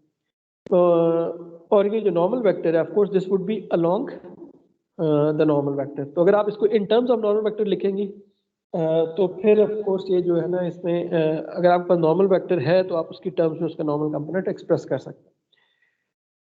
अच्छा, हम इसमें देखेंगे कि जी ये हम इस तरह क्यों करते हैं, क्योंकि इसकी ये जो लाइन इंटीग्रल्स और सरफेस इंटीग्रल्स को रिजॉल्व करने के लिए यू विल सी कि जी we have to express the vector in terms of its normal and tangential component. Line integrals के केस में we need to find the tangential component of the vector along that line vector. जब हमने dot product calculate करना है ना तो उसके लिए हमें इन कंपोनेंट्स की जरूरत होती है, ठीक है, जो यहाँ पे हम डॉट प्रोडक्ट की बात कर रहे थे। तो इसलिए हमें पता होना चाहिए कि किसी भी वेक्टर का टेंजेंशियल और नॉर्मल कंपोनेंट हम कैसे कैलकुलेट कर लेते हैं और वो बेसिकली क्या चीज़ बता रही होती है, उसकी विजुअलाइजेशन हमारे जहन में होनी चाहिए और उसको कैलकुलेट करने का तरीका भी हमें पता होना चाहिए। तो इसलिए बेसिकली हम इस चीज़ का रिव्यू कर रहे हैं। तो यू कैन सी कि जी बेसिकली ये जो मेरा वेक्टर था ई एन और ई टी जो है इसके दो कंपोनेंट्स हैं, तो I can write this thing, right. तो E vector is basically the resultant of E tangential plus E normal. और टेंजेंशियल मैंने डिफाइन किया था कि this is the vector which is tangential to the surface and the normal vector is basically which is normal to the surface at that point. अच्छा, सबसे पहले हम इसमें क्या करते हैं, हम इसमें नॉर्मल कंपोनेंट इसका फाइंड कर लेते हैं, क्योंकि अगर नॉर्मल कंपोनेंट मुझे मिल गया तो टेंजेंशियल फाइंड करना बड़ा स्ट्रेट फॉरवर्ड हो जाएगा। उसको मैं सिंपली ई वेक्टर अगर मुझे पता है तो उसमें से नॉर्मल कंपोनेंट को अगर मैं माइनस कर लूंगा तो वो मेरे पास उसका टेंजेंशियल कंपोनेंट आ जाएगा। तो पहले देखते हैं कि नॉर्मल कंपोनेंट कैसे फाइंड करना है। जो नॉर्मल कंपोनेंट है फील्ड का, वो मुझे पता है कि वो उसके नॉर्मल वेक्टर के अलोंग है, right, otherwise it won't be normal to the surface. तो अगर वो उस नॉर्मल के अलोंग है तो अगर मैं इस अपने वेक्टर का डॉट प्रोडक्ट ले लेता हूँ इस नॉर्मल वेक्टर के साथ जो मेरी सरफेस का नॉर्मल वेक्टर है, तो that will give me the normal component of that field, ठीक है। तो this is simply E dot n where n is the normal unit vector. तो this comes out to be this. अगर आपके पास ये alpha पता है आपको, दैट इज द एंगल जो कि आपका वेक्टर नॉर्मल वेक्टर के साथ बना रहा है, so then this is simply e cos alpha. So this is alpha, this is not alpha 1. Or you can write it in this manner, this is the same thing कि जी आपका जो ये तो इसका मैग्नीट्यूड हो गया, राइट। तो बेसिकली आपने इसके साथ डायरेक्शन भी लिखनी है, तो डायरेक्शन आप उसको इन टर्म्स ऑफ एन के स्पेसिफाई कर देंगे। तो आपका जो नॉर्मल वेक्टर है E N, this is basically the projection of your vector along N, ठीक है, अलोंग द नॉर्मल। तो you can also call it the component of E along N, ठीक है, multiplied by the direction which is basically the same direction as the normal unit vector, ठीक है। तो आपने ई dot N ये जो ऊपर आपने था इससे आपका इसका मैग्नीट्यूड आ गया और ये साथ उसके डायरेक्शन वाला पार्ट जो है ये बेसिकली आपका यूनिट वेक्टर आपको स्पेसिफाई कर देगा, क्योंकि उसी के अलोंग है तो उसकी डायरेक्शन उसका यूनिट वेक्टर भी वही होगा, ठीक है। तो अब जब आपके पास ये वाला वेक्टर आ गया, ठीक है, आप इसको इस तरीके से इवेल्युएट कर लेंगे, आपके पास एक एक्सप्रेशन आ जाएगी इस वेक्टर की। तो जब आप इसको सब्ट्रैक्ट करेंगे अपने टोटल ओवरऑल रिजल्टेंट वेक्टर से, तो उससे आपके पास जो है आपका टेंजेंशियल कंपोनेंट आ गया which you know which is basically lying at the tangent to this point in the surface. Okay, so let's look at an example so that it's a little bit more clear.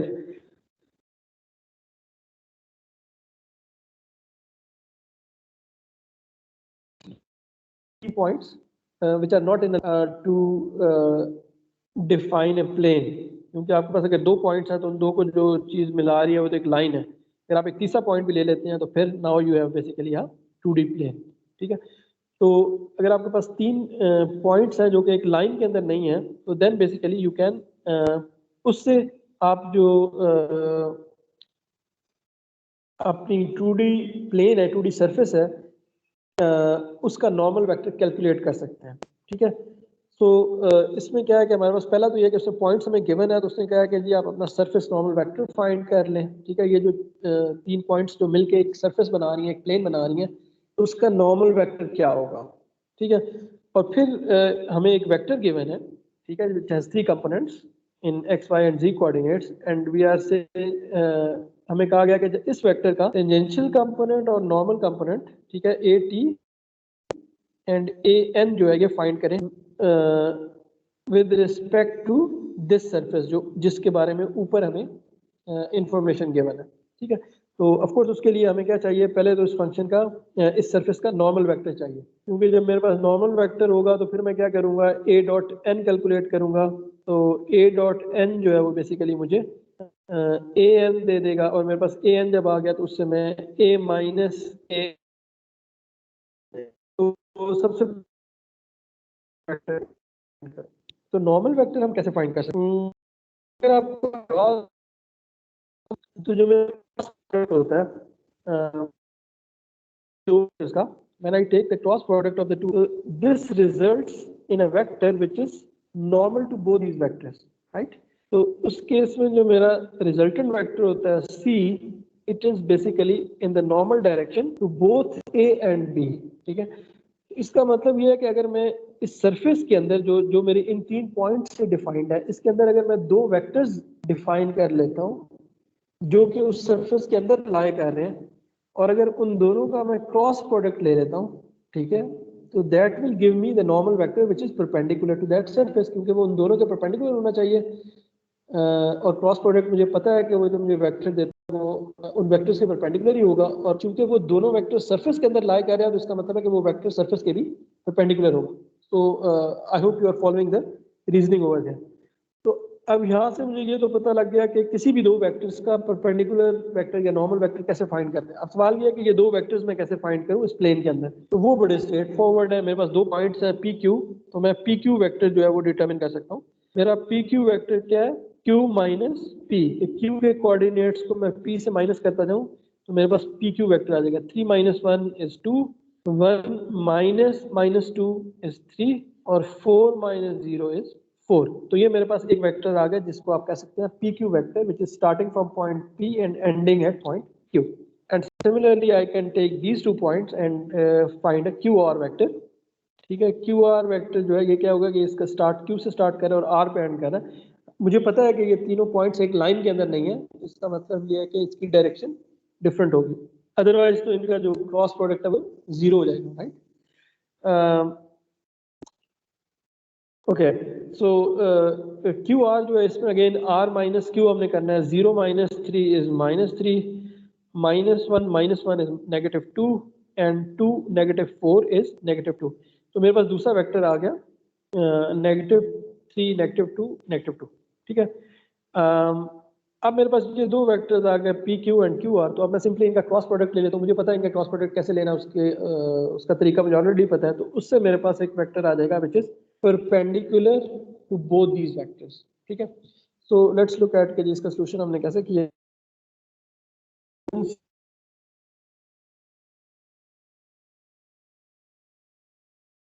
इसी तरह हमने पहले P Q vector ले लिया और Q R vector ले लिया, और हमें पता है कि उसका जो cross product would be along the normal vector to this surface. लेकिन रिमेंबर ये जो मेरा क्रॉस प्रोडक्ट होता है, ठीक है, ये पी क्यू और क्यू आर वेक्टर्स हमने कैलकुलेट कर लिए, और यहाँ पे हमने उसका क्रॉस प्रोडक्ट कैलकुलेट कर लिया। या क्रॉस प्रोडक्ट आपको पता है कि डिटर्मिनेंट रूल से हम कैलकुलेट करते हैं, तो उससे आपके पास ये वेक्टर आ गया, ठीक है। This is basically P Q cross Q R. अच्छा, ये वेक्टर मुझे ये तो पता है कि ये जो है ये नॉर्मल वेक्टर है इन दोनों वेक्टर्स के, लेकिन ये जरूरी नहीं है कि यूनिट वेक्टर हो, राइट। और बल्कि ज्यादा चांस है कि यूनिट वेक्टर नहीं होगा, क्योंकि जो आपका क्रॉस प्रोडक्ट होता है उसका मैग्नीट्यूड होता है जो वेरी कर सकता है, and this is not a unit vector. तो इसको यूनिट वेक्टर बनाने के लिए हम इसके मैग्नीट्यूड से इसको डिवाइड कर लेंगे, ठीक है। तो इसका यूनिट वेक्टर क्या होगा, तो this would be the normal vector along this direction, तो डिवाइडेड बाय द मैग्नीट्यूड। तो उसका मैग्नीट्यूड ये था 2 square plus 8 square plus 5 square under root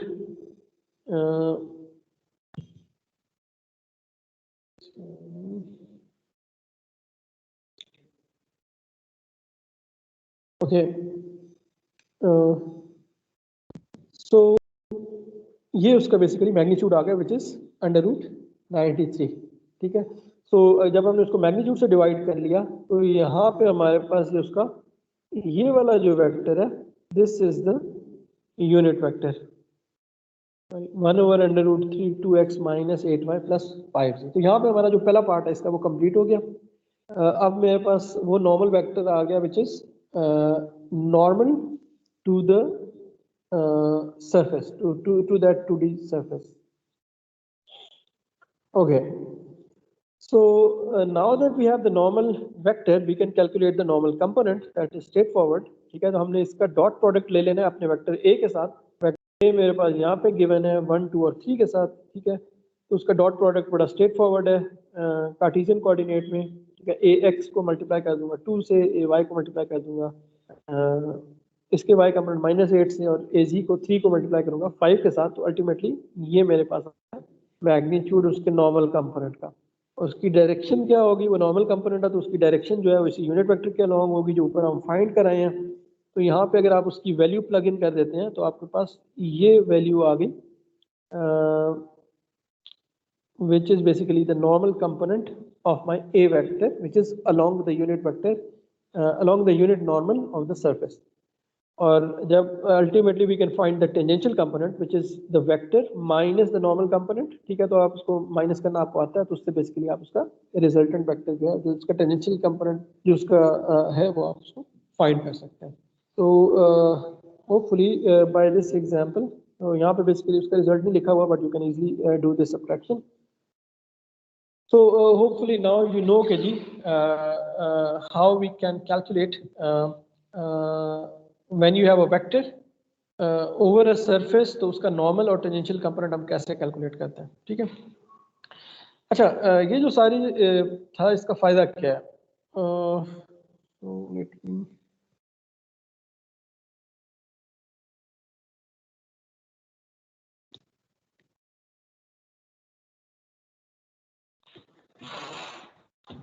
Okay.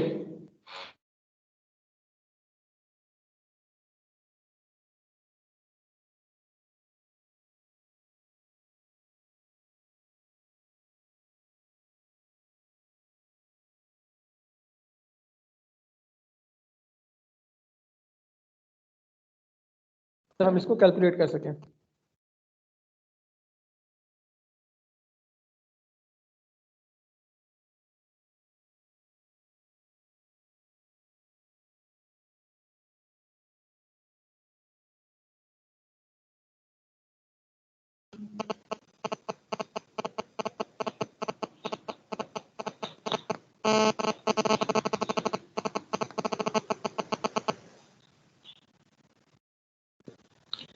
Okay, तो इसमें जो हमारा सारा मकसद था टेंजेंशियल कंपोनेंट फाइंड करने का और नॉर्मल कंपोनेंट फाइंड करने का, बेसिकली हम ये इंटीग्रल कैलकुलेट करना चाह रहे हैं which is basically the surface integral of a vector field. एक वेक्टर फील्ड मेरे पास गिवन है और एक खास सरफेस अगर मेरे पास हो तो मैं ये चाहता हूँ कि उसका सरफेस इंटीग्रल उस वेक्टर फील्ड का कैलकुलेट करूँ ओवर दैट सरफेस, ठीक है। That would be given by this integration over here. तो ये जो इंटीग्रल सरफेस इंटीग्रल ये एक्चुअली मुझे क्या दे रहा होता है, this is giving me the total surface flux, ठीक है। सरफेस फ्लक्स का क्या मतलब है? सरफेस फ्लक्स का ये मतलब है कि उस टोटल सरफेस के अंदर जो नेट आउटवर्ड फ्लक्स है उस फील्ड का वो कितना है, ठीक है। जो कि आपको पता है कि जो बेसिकली हमारे गॉसेस लॉ के अंदर यूज होगा बाद में, और भी बहुत सारी यानी इसकी एप्लीकेशन है। सो सरफेस फ्लक्स को you can think of it as a sum of all the stuff going through a surface, ठीक है। In a surface integral what we do is कि we break a surface into tiny squares, जैसे कि इस diagram में आपको नजर आ रहा है। In each square we take the dot product of the vector field A and the surface normal S। क्योंकि आपकी जो सरफेस है वो ज़रूरी नहीं है कि एक प्लेनर सरफेस हो, जैसे कि हम पीछे एग्जांपल में देख के आए हैं कि वहाँ पे मेरी प्लेन सरफेस थी, तो उसमें जो मेरा नॉर्मल वेक्टर था वो कांस्टेंट था, जिस मर्जी जगह पे मेरा नॉर्मल वेक्टर एक ही डायरेक्शन में रहना था।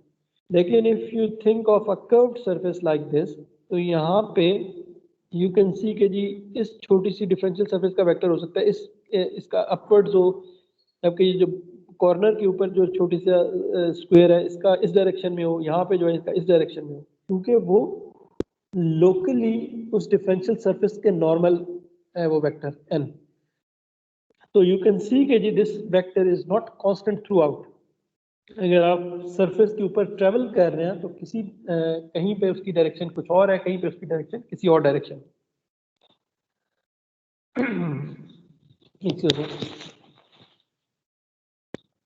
So when we have to calculate the surface flux, we have to take the normal component of this field at each of these tiny differential surfaces। तो हम क्या करेंगे कि उसकी हर पॉइंट के ऊपर उसका n देखेंगे, n क्या है, उसको वेक्टर फील्ड से मल्टीप्लाई करके उसका नॉर्मल कंपोनेंट ले लेंगे जो कि उस n के अलोंग है, ठीक है। और फिर ये चीज़ हम रिपीट करेंगे हर छोटे छोटे स्क्वायर के ऊपर, और integration is simply the sum of all these normal components, ठीक है। तो the normal components of the field at all these small differential surface elements, when they are summed up basically, that is called surface flux, and which is given by this surface integral। जो ये मेरा surface integral है, जब मैं इसको evaluate करूंगा तो जो जवाब आएगा basically that equal to that surface flux। तो hopefully I am making myself clear। तो अगेन यू कैन सी कि जी इसमें वेक्टर फील्ड चाहिए हमें, और हमें सरफेस नॉर्मल वेक्टर जिसको यहाँ पे हमने एस से रिप्रेजेंट किया हुआ है, ठीक है, एट दैट लोकेशन हमें चाहिए। उसको हम जब उसका डॉट प्रोडक्ट लेंगे तो फिर ultimately what we are doing is the integration is just the summing up of all these normal components of the A field on all these tiny surfaces, ठीक है। तो ऑफ कोर्स ये जो ए होगा ये फंक्शन की फॉर्म में होगा, आपका डीएस भी एक फंक्शन की फॉर्म में होगा, तो ये वन स्टेप प्रोसेस होगा, क्योंकि आपके पास एक रेगुलरली शेप, अनलेस कि आप इसको कंप्यूटर के ऊपर सॉल्व करने, तो आपकी जो सर्फेसेस होंगी वो रेगुलर सर्फेसेस होंगी। आप सिलेंड्रिकल सर्फेस है या वो स्फेरिकल सर्फेस है तो आप इसको स्फेरिकल कोऑर्डिनेट में या सिलेंड्रिकल कोऑर्डिनेट्स में करेंगे, तो दीज विल बी फंक्शंस। और मतलब उसमें ये नहीं होगा कि आपको सेपरेटली हर पॉइंट के ऊपर करना पड़ रहा है।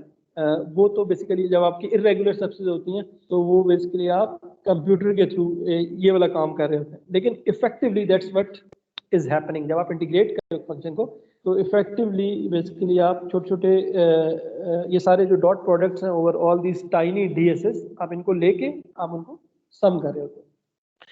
उसकी जो एक एग्जांपल है, फॉर एग्जांपल बड़ी अच्छी एग्जांपल है, that is the example of a parachute. जब आपकी जो पैराशूट है, जब पैराशूट नीचे आ रहा होता है तो यू कैन सी कि जी उसका जो सरफेस होती है वो कर्व्ड सरफेस होती है, ठीक है। और उसमें जो एयर होती है जब वो उसको ऊपर की तरफ पुश कर रही होती है, तो जो नेट फोर्स अगर आपने कैलकुलेट करनी है कि जी net upward thrust on the parachute due to the air which is basically acting on the parachute from the downwards to the upward direction, in the upward direction. So उसका जो अगर आपने नेट फोर्स कैलकुलेट करनी है तो वहां पे if you calculate this surface flux that would give you that net force, ठीक है। कि आप अस्यूम करें कि जी जो एयर की फोर्स है उसका जो नेट आउटवर्ड फ्लक्स कितना है over this surface of the parachute, that would give you the total force that's acting on the parachute। So it's here, for example, let's say we want to find the total force acting on the surface of a parachute. We would use surface integral to add up the force at each point on the surface of the parachute। You can do that by using this surface integral। Okay, तो again इसमें दो तीन चीज़ें आ जाएंगी। एक तो यही है कि जो आपने नॉर्मल कंपोनेंट फाइंड करना है वो हम पीछे देखा है कि उसके लिए पहले आपको n वेक्टर चाहिए और फिर उसका डॉट प्रोडक्ट आपने लेना है अपने वेक्टर a का along that n। और फिर दूसरा ये कि एक आपने स्पेसिफाई करनी है आपकी डिफरेंशियल सरफेस। तो डिफरेंशियल सरफेस आपने कैसे स्पेसिफाई करनी है, ये वही फार्मूला था जो कि हमने कोऑर्डिनेट सिस्टम्स में देखे थे। ठीक है, बेसिकली छोटी सी डिफरेंशियल सरफेस है, उसका एक विड्थ होगी, एक उसकी हाइट है। ठीक है, तो उसकी जो विड्थ है वो किसके अलोंग है, एक्स के अलोंग है, वाई के अलोंग है, उसकी हाइट है किसके अलोंग है, तो वो बेसिकली स्पेसिफाई करेगी कि उसका एरिया क्या होगा। ठीक है, डी एक्स डी वाई है, या जिस तरह आर एच है, या सॉरी आर जी है, या R D D R D five R D five. तो इन एनी केस वो वाली चीज़ें जो है बेसिकली ये आपकी कोऑर्डिनेट सिस्टम से आएंगे। और उसमें अगेन साथ ही आप स्पेसिफाई करेंगे उसका नॉर्मल वेक्टर किसके अलोंग है अपनी डिफरेंशियल सरफेस का। और अल्टीमेटली जब ये दोनों चीज़ें आ जाएंगी तो फिर उसके बाद जो है उसकी ये इवेल्युएट करेंगे सरफेस इंटीग्रल। तो अगेन हो सकता है कि अभी आप काफ़ी कंफ्यूज हो रहे हो, लेकिन ये कि जब हम इसकी एग्जाम्पल देखेंगे तो hopefully things will be more clear. So let's look at this. We have a surface S be a surface of a cylinder. ठीक है, उसमें R की जो वैल्यू है वो 3 है। ठीक है, तो radius of the cylinder is 3। Z की जो वैल्यू है वो वेरी कर रही है फ्रॉम 0 से 5 तक। ठीक है, और जो मेरी वेक्टर फील्ड है वो बेसिकली इससे गिवन है, इस फंक्शन से, विच is basically given in cylindrical coordinates. Already जो मेरा वेक्टर है वो सिलिंड्रिकल कोऑर्डिनेट्स में गिवन है। उसका जो r कंपोनेंट है विच इज 2r, उसका जो phi कंपोनेंट है वो 1 है, और जो उसका z कंपोनेंट है दैट इज 2z। तो अब हमें ये कहा गया कि जी find the surface integral a dot ds using outward pointing norm. ठीक है, तो ये अगेन जब भी क्लोज सरफेस होगी, मैंने आपको ऑलरेडी बताया कि उसके इसमें जो नॉर्मल वेक्टर होता है will always take it in the outward direction. तो अब इसमें ये जो पूरी एक सिलेंडर सरफेस बन रही है, जिसकी एक ये कर्व्ड सरफेस है, एक उसकी टॉप सरफेस है और एक उसकी बॉटम सरफेस है, ये तीनों सरफेसेस मिला के एक सिलेंडर की पूरी सरफेस बन रही है। तो इसके ऊपर हमने ये कैलकुलेट करना है a डॉट डी एस, इसकी वैल्यू क्या है। ठीक है, सबसे पहले हमें देखना पड़ेगा कि a क्या है। ठीक है, वो हमें गिवन है, उसके मतलब आप उसको एक्सप्रेस कर सकते हैं इन टर्म्स ऑफ इट्स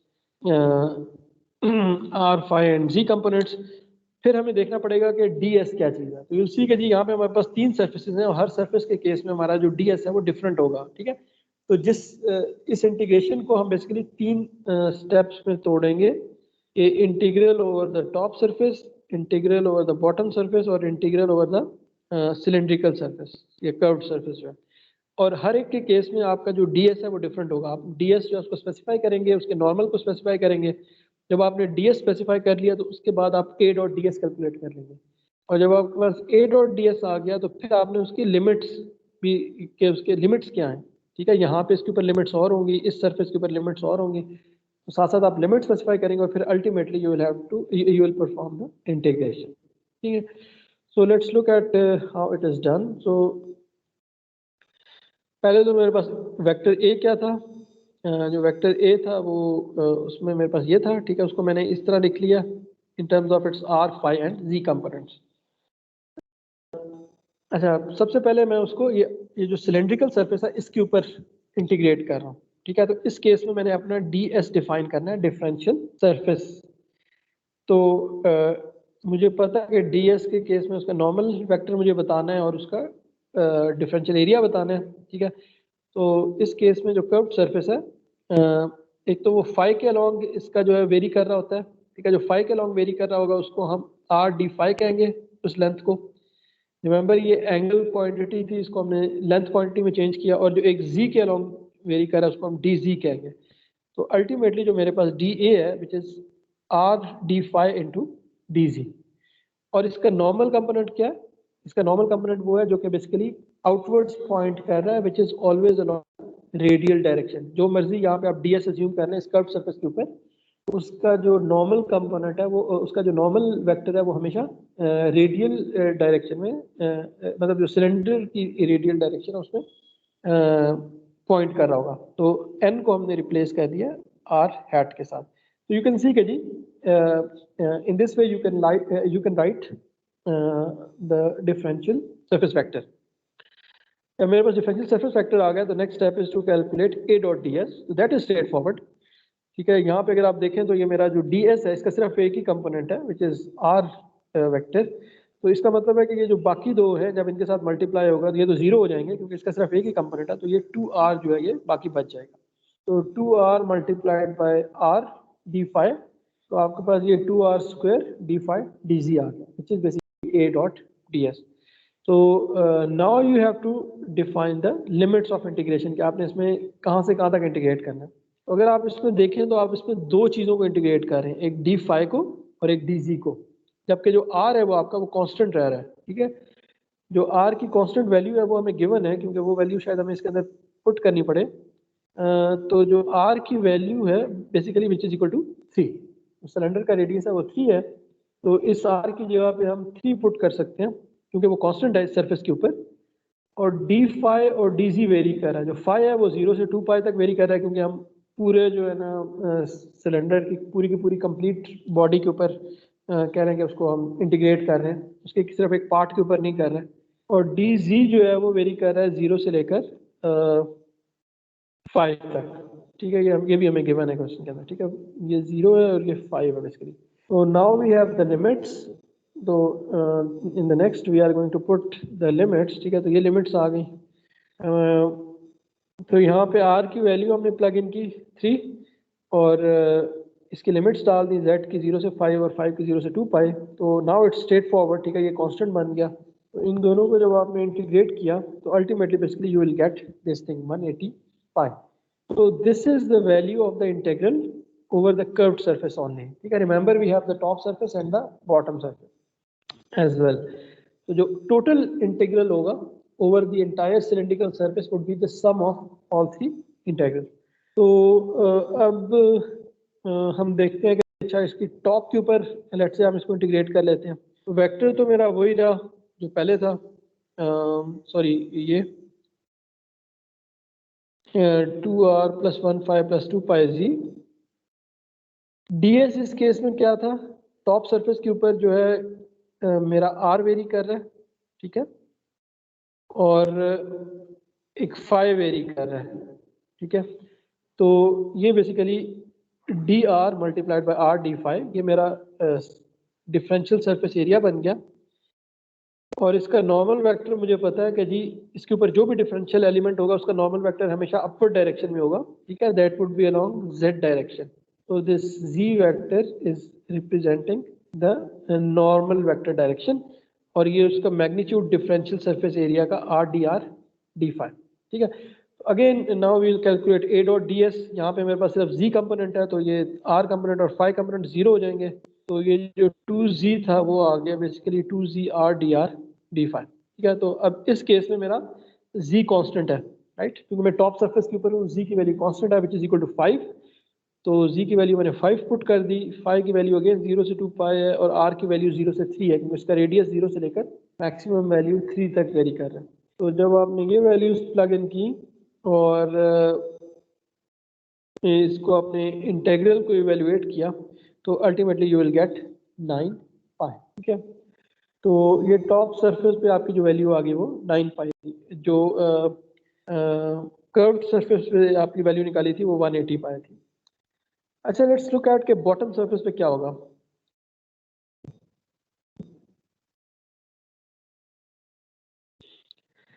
ये जो मेरे पास सिलेंडर है this is the bottom surface. Bottom surface पे मेरे z की वैल्यू क्या है, z इज इक्वल टू 0 है, राइट। तो अगर मैं देखूं तो इनफैक्ट यहाँ पे अगर मैं अपनी वेक्टर को देखूं तो इसमें जो इसका z कंपोनेंट है, this is r, this is 5, this is z component, तो उसकी वैल्यू क्या है 2 मल्टीप्लाइड बाय z। तो when z is equal to 0, तो जब इसको मैं z को यहाँ पे पुट करूँ तो उसका z कंपोनेंट डिसअपियर हो जाएगा। ठीक है, so in other words at this surface, जिस सरफेस पे मैं z इज इक्वल टू 0 को देख रहा हूँ जो बॉटम सरफेस है, वहां पे मेरी जो वेक्टर फील्ड है उसका z कंपोनेंट है ही नहीं। ठीक है, वो 0 हो जाता है because it is given by 2 multiplied by z। तो उस केस में उसका सिर्फ r कंपोनेंट और phi कंपोनेंट है। लेकिन ये जो मेरी बॉटम सरफेस है इसका नॉर्मल कंपोनेंट क्या है, इसका नॉर्मल कंपोनेंट तो नेगेटिव z डायरेक्शन में है, राइट, आउटवर्ड डायरेक्शन में, रिमेंबर मैंने कहा था। तो लेकिन जब मैं इसका डॉट प्रोडक्ट कैलकुलेट करूंगा a डॉट ds, तो मेरी ds जो है वो तो z के अलॉन्ग है, जबकि मेरा जो वेक्टर है वो z के अलॉन्ग नहीं है बल्कि वो तो r और phi के अलॉन्ग है, तो डॉट प्रोडक्ट विल गिव मी 0, क्योंकि अब इस वेक्टर का कोई भी कंपोनेंट z के अलॉन्ग है ही नहीं, तो of course the dot product will be 0। तो अगर पूरा डॉट प्रोडक्ट ही 0 हो गया तो पूरे का पूरा इंटीग्रल 0 हो जाएगा। तो यहाँ पे मुझे पूरे इंटीग्रल कैलकुलेट करने की जरूरत नहीं है, बल्कि by judiciously looking at the expression of my vector field and the normal component of the surface जिसके ऊपर उसको इंटीग्रेट करना था, मुझे पता लग गया कि जी यहाँ पे जो इसका इंटीग्रल है वो वैसे ही 0 होगा। तो that means the total integral over the entire cylinder is the sum of 180 plus 90 which is equal to 270 pi. तो ये हमारे पास नेट रिजल्ट आ गया जो surface integral of my vector field over the cylindrical surface. Okay, so that brings us to the divergence theorem. ठीक है, divergence theorem basically this is a very useful theorem in both vector calculus as well as in EM field theory, क्योंकि we apply this क्या लेंगे very often, बल्कि in fact आप देखेंगे कि जब हम डिराइव करेंगे गॉसेस लॉ को या मैक्सवेल्स इक्वेशंस को, जब हम डिफरेंशियल फॉर्म्स इंटीग्रल फॉर्म में लिखते हैं तो then we use the divergence theorem. ये एक डाइवर्जेंस थ्योरम और एक और थ्योरम है जिसको हम बाद में स्टडी करेंगे, which is the Stokes theorem. तो ये दोनों जो है these are very important vector calculus theorems that you have to remember. तो डाइवर्जेंस थ्योरम क्यों इंपॉर्टेंट है? क्योंकि ये इक्वेट कर रहा है इस चीज को जो कि अभी हम देख रहे हैं कि इसको कैसे कैलकुलेट करना है, right? So you can see कि जी this is basically a vector surface integral. ये मेरे पास ए जो है एक वेक्टर फील्ड है, ds एक वेक्टर है, और उसको मैंने एक सरफेस इंटीग्रल जो है ना उसका कैलकुलेट कर लिया, जो मैंने अभी देखा कि उसका तरीका क्या होता है। ये इसको इक्वेट कर रहा है to a volume integral of a scalar function, right? ये क्या है? Divergence of A. Divergence of A अगर आपको याद हो तो वो हमें एक स्केलर फंक्शन रिटर्न करता था। आपकी वेक्टर फील्ड है, जब आप उसकी डाइवर्जेंस कैलकुलेट करते हैं तो आपके पास एक जो रिजल्टेंट चीज आएगी that would be a scalar function.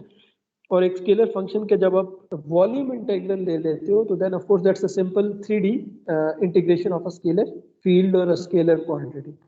तो जो my Stokes theorem is basically relating a vector integration which is an integration over a 2D surface, ठीक है, over a surface to that of a scalar integration of the divergence of the same vector quantity over a volume, ठीक है। तो first of all तो इसकी जो है ना इसकी जो इम्पोर्टेंस है वो ये है कि ये जो है ना हमें कुछ प्रॉब्लम्स में मैथमेटिकली चीज़ों को हम सिंप्लीफाई कर सकते हैं। हो सकता है कि कुछ प्रॉब्लम्स में ये चीज़ कैलकुलेट करना आसान हो, किसी दूसरे प्रॉब्लम में ये चीज़ कैलकुलेट करना आसान हो। जब हमें पता है कि both of them are equal, तो बजाय ये कि अगर मैं ये चीज़ डायरेक्टली कैलकुलेट करूँ, I can basically calculate this thing, ठीक है। मैं उसकी फील्ड का डाइवर्जेंस कैलकुलेट करके उसको वॉल्यूम इंटीग्रल पर इंटीग्रेट कर लेता हूँ, हो सकता है कि वो ज़्यादा आसान हो मेरे लिए। तो if we know the divergence theorem and we know that these two quantities are equal, then basically that makes our life easier, because basically that converts a vector integration to that of a scalar integration. इसके अलावा जो इसकी importance है वो ये है कि ये बेसिकली हमें कह लें कि एक अंडरस्टैंडिंग भी दे रहा है कि ये जो मैथमेटिकल रिलेशन है ये हमें ये बता रहा है कि जो नेट आउटवर्ड फ्लक्स है ओवर अ क्लोज सरफेस। अच्छा, यहाँ पे सॉरी एक चीज मैं मेंशन करना भूल गया हूँ कि यू कैन सी कि जी there is this circle over this integration, ठीक है। ये जो नीचे एस है this is basically telling you कि this is a surface integral, तो ये एक सरफेस के ऊपर इंटीग्रेट हो रहा है। और ये जो सर्कल का साइन है जो इंटीग्रल के ऊपर, दिस इज टेलिंग यू कि this is a closed surface, ठीक है। तो ओपन सरफेस और क्लोज सरफेस का होपफुली यू नो कि जी ओपन सरफेस और क्लोज सरफेस क्या होती है। तो ओपन सरफेस वो होती है कि जिसके आप कॉन्टूर्स डिफाइन कर सकते हैं। So for example if you have a cup shaped surface, ठीक है, तो उसमें ये जो इसकी सारी आउटर सरफेस है ये एक ओपन सरफेस है, क्योंकि यहाँ से जो उसके ऊपर है वो ऊपर वाली सरफेस ओपन है, ठीक है। तो then you can define the contours और the boundary of this surface. तो यू कैन से कि जी ये सरफेस का कॉन्टूर है। But if you have balloon like surface, ठीक है, तो उसका कोई कॉन्टूर नहीं होता, वो सरफेस अपने ऊपर क्लोज्ड होती है, तो उसमें सिर्फ सारी उसकी सारी की सारी जो है वो आउटर सरफेस होती है। तो this type of surface is called close surface. तो यू कैन सी के जी whenever will have a volume, तो जो वॉल्यूम की बाहर वाली सरफेस होती है वो हमेशा क्लोज सरफेस ही होगी, राइट। इट डजेंट मैटर कि वॉल्यूम किस तरह का है, it can be any arbitrarily shaped volume, लेकिन उसके बाहर वाली अगर आप सारी सरफेस अगर आप उसको इकट्ठा कर लें तो दैट्स अ क्लोज सरफेस। तो यहाँ पे ये जो वॉल्यूम इंटेग्रल है और ये जो सरफेस इंटेग्रल है, they are closely related to one another, क्योंकि ये जो वॉल्यूम इंटेग्रल है, ये जो सरफेस इंटेग्रल है, ये इसी वॉल्यूम की सरफेस के ऊपर हम इंटीग्रेट कर रहे हैं, ठीक है। जो हम अस्यूम करते हैं कि जी मैंने एक वॉल्यूम अस्यूम कर लिया, जिस तरह के यहाँ पे मेरे पास एक स्फेरिकल वॉल्यूम था, तो एक तो ये कि मैं स्फीयर के वॉल्यूम के अंदर एक डाइवर्जेंस को इंटीग्रेट कर रहा हूँ, और एक ये है कि इस स्फीयर की जो आउटर सरफेस है उसके ऊपर बेसिकली मैं दूसरा वाला इंटेग्रल जो है ये वाला इंटेग्रल इवेल्युएट कर रहा हूँ, ठीक है। तो ऐसा नहीं है कि ये डिफरेंट वॉल्यूम है और ये सरफेस जो है ये एक डिफरेंट सरफेस है, इनका आपस में कोई ताल्लुक नहीं है, बल्कि this surface integral is basically the surface that is defined by this volume. जो वॉल्यूम आपने डिफाइन किया उसकी जो बाहर वाली सरफेस है, ये उसके ऊपर हम इस सरफेस इंटेग्रल की बात कर रहे हैं, and since that is a close surface, so we represent that by this circle on this integral sign. एक और चीज़ जो आप यहाँ पे नोट करें कि यहाँ पे इस रिलेशन में ये तो उसने स्पेसिफाई कर दिया है कि जी आपकी जो वॉल्यूम होगा उसकी सरफेस के ऊपर आपने इंटीग्रेट करना है, लेकिन यहाँ पे कहीं पे भी ये चीज़ नहीं है कि जी उस वॉल्यूम की शक्ल किस तरह की होगी, कि जी वो स्फेरिकल वॉल्यूम है या वो सिलेंड्रिकल वॉल्यूम है या वो क्यूब शेप्ड वॉल्यूम है, ठीक है। तो this volume can be of any arbitrary shape, of course उसकी वजह से उसकी जो सरफेस इंटीग्रल है वो भी आर्बिट्रेरली शेप्ड सरफेस हो जाएगी जिसके ऊपर आप इंटीग्रेट करना है, लेकिन ये है कि वो कोई भी वॉल्यूम हो सकता है, ठीक है। So that gives the power of this relation. जो गॉसेस लॉ में अगर आपको याद हो तो कि जी आप आज़ाद होते हो कि आपने किस तरह का वॉल्यूम चूज करना है अपने जिसके ऊपर आप बेसिकली वो क्वांटिटी फाइंड करना चाह रहे हो, राइट। तो उसमें depending upon the symmetry of the problem आप ऐसा वॉल्यूम चूज करते हो जिसके ऊपर कि आपको वो इंटीग्रेट करना आसान हो जाएगा। तो अगर वो चार्ज की इलेक्ट्रिक फील्ड आपने फाइंड करनी थी तो हम स्फेरिकल वॉल्यूम अज्यूम करते हैं, अगर आप वो करंट कैरिंग कंडक्टर है तो उसके केस में हम एक सिलेंड्रिकल वॉल्यूम अज्यूम करते हैं। तो डिपेंडिंग अपॉन उस प्रॉब्लम की सिमेट्री क्या है उसके हिसाब से अपनी मर्जी का वॉल्यूम चूज करते थे, क्योंकि जो रिलेशन है वो हमें ये नहीं रिस्ट्रिक्ट कर रहा कि जी आपने किस तरह का वॉल्यूम आपने चूज करना। तो होपफुली दिस इज क्लियर। तो यहाँ पे बेसिकली जो मेरा सरफेस डाइवर्जेंस थ्योरम है ये मुझे बता रहा है कि जी आप दो तरीके से अपना नेट आउटपुट फ्लक्स जो है वो कैलकुलेट कर सकते हो। You can either do it directly, जिसमें आप एक वेक्टर हर मतलब आप एक सरफेस ले लो, उस पर हर पॉइंट पे जाके आप उसका नॉर्मल कंपोनेंट देखो वेक्टर का अलोंग द नॉर्मल डायरेक्शन, और फिर उसको इंटीग्रेट कर लो पूरी सरफेस के ऊपर, या आप उसकी डाइवर्जेंस ले लो, ठीक है, और उसको पूरे वॉल्यूम के ऊपर इंटीग्रेट कर लो और उसका basically that would be the same thing, ठीक है। So in fact we are going to see के जी will get the same result, we are going to verify this. हम इसको प्रूव तो नहीं करेंगे कि ये वाकई इस तरह, लेकिन हम ये कि किसी एक पर्टिकुलर केस के केस को वेरीफाई करेंगे। और एक क्वेश्चन आपका लाजमी एग्जाम में आएगा जिसमें कि आपने इसके डाइवर्जेंस थ्योरम को वेरीफाई करना होगा। तो आपको एक वेक्टर फील्ड दी गई होगी, आपको एक वॉल्यूम दिया गया होगा कि जी इसके ऊपर वेरीफाई करें कि जी आपका डाइवर्जेंस थ्योरम होल्ड कर रहा है या नहीं कर रहा।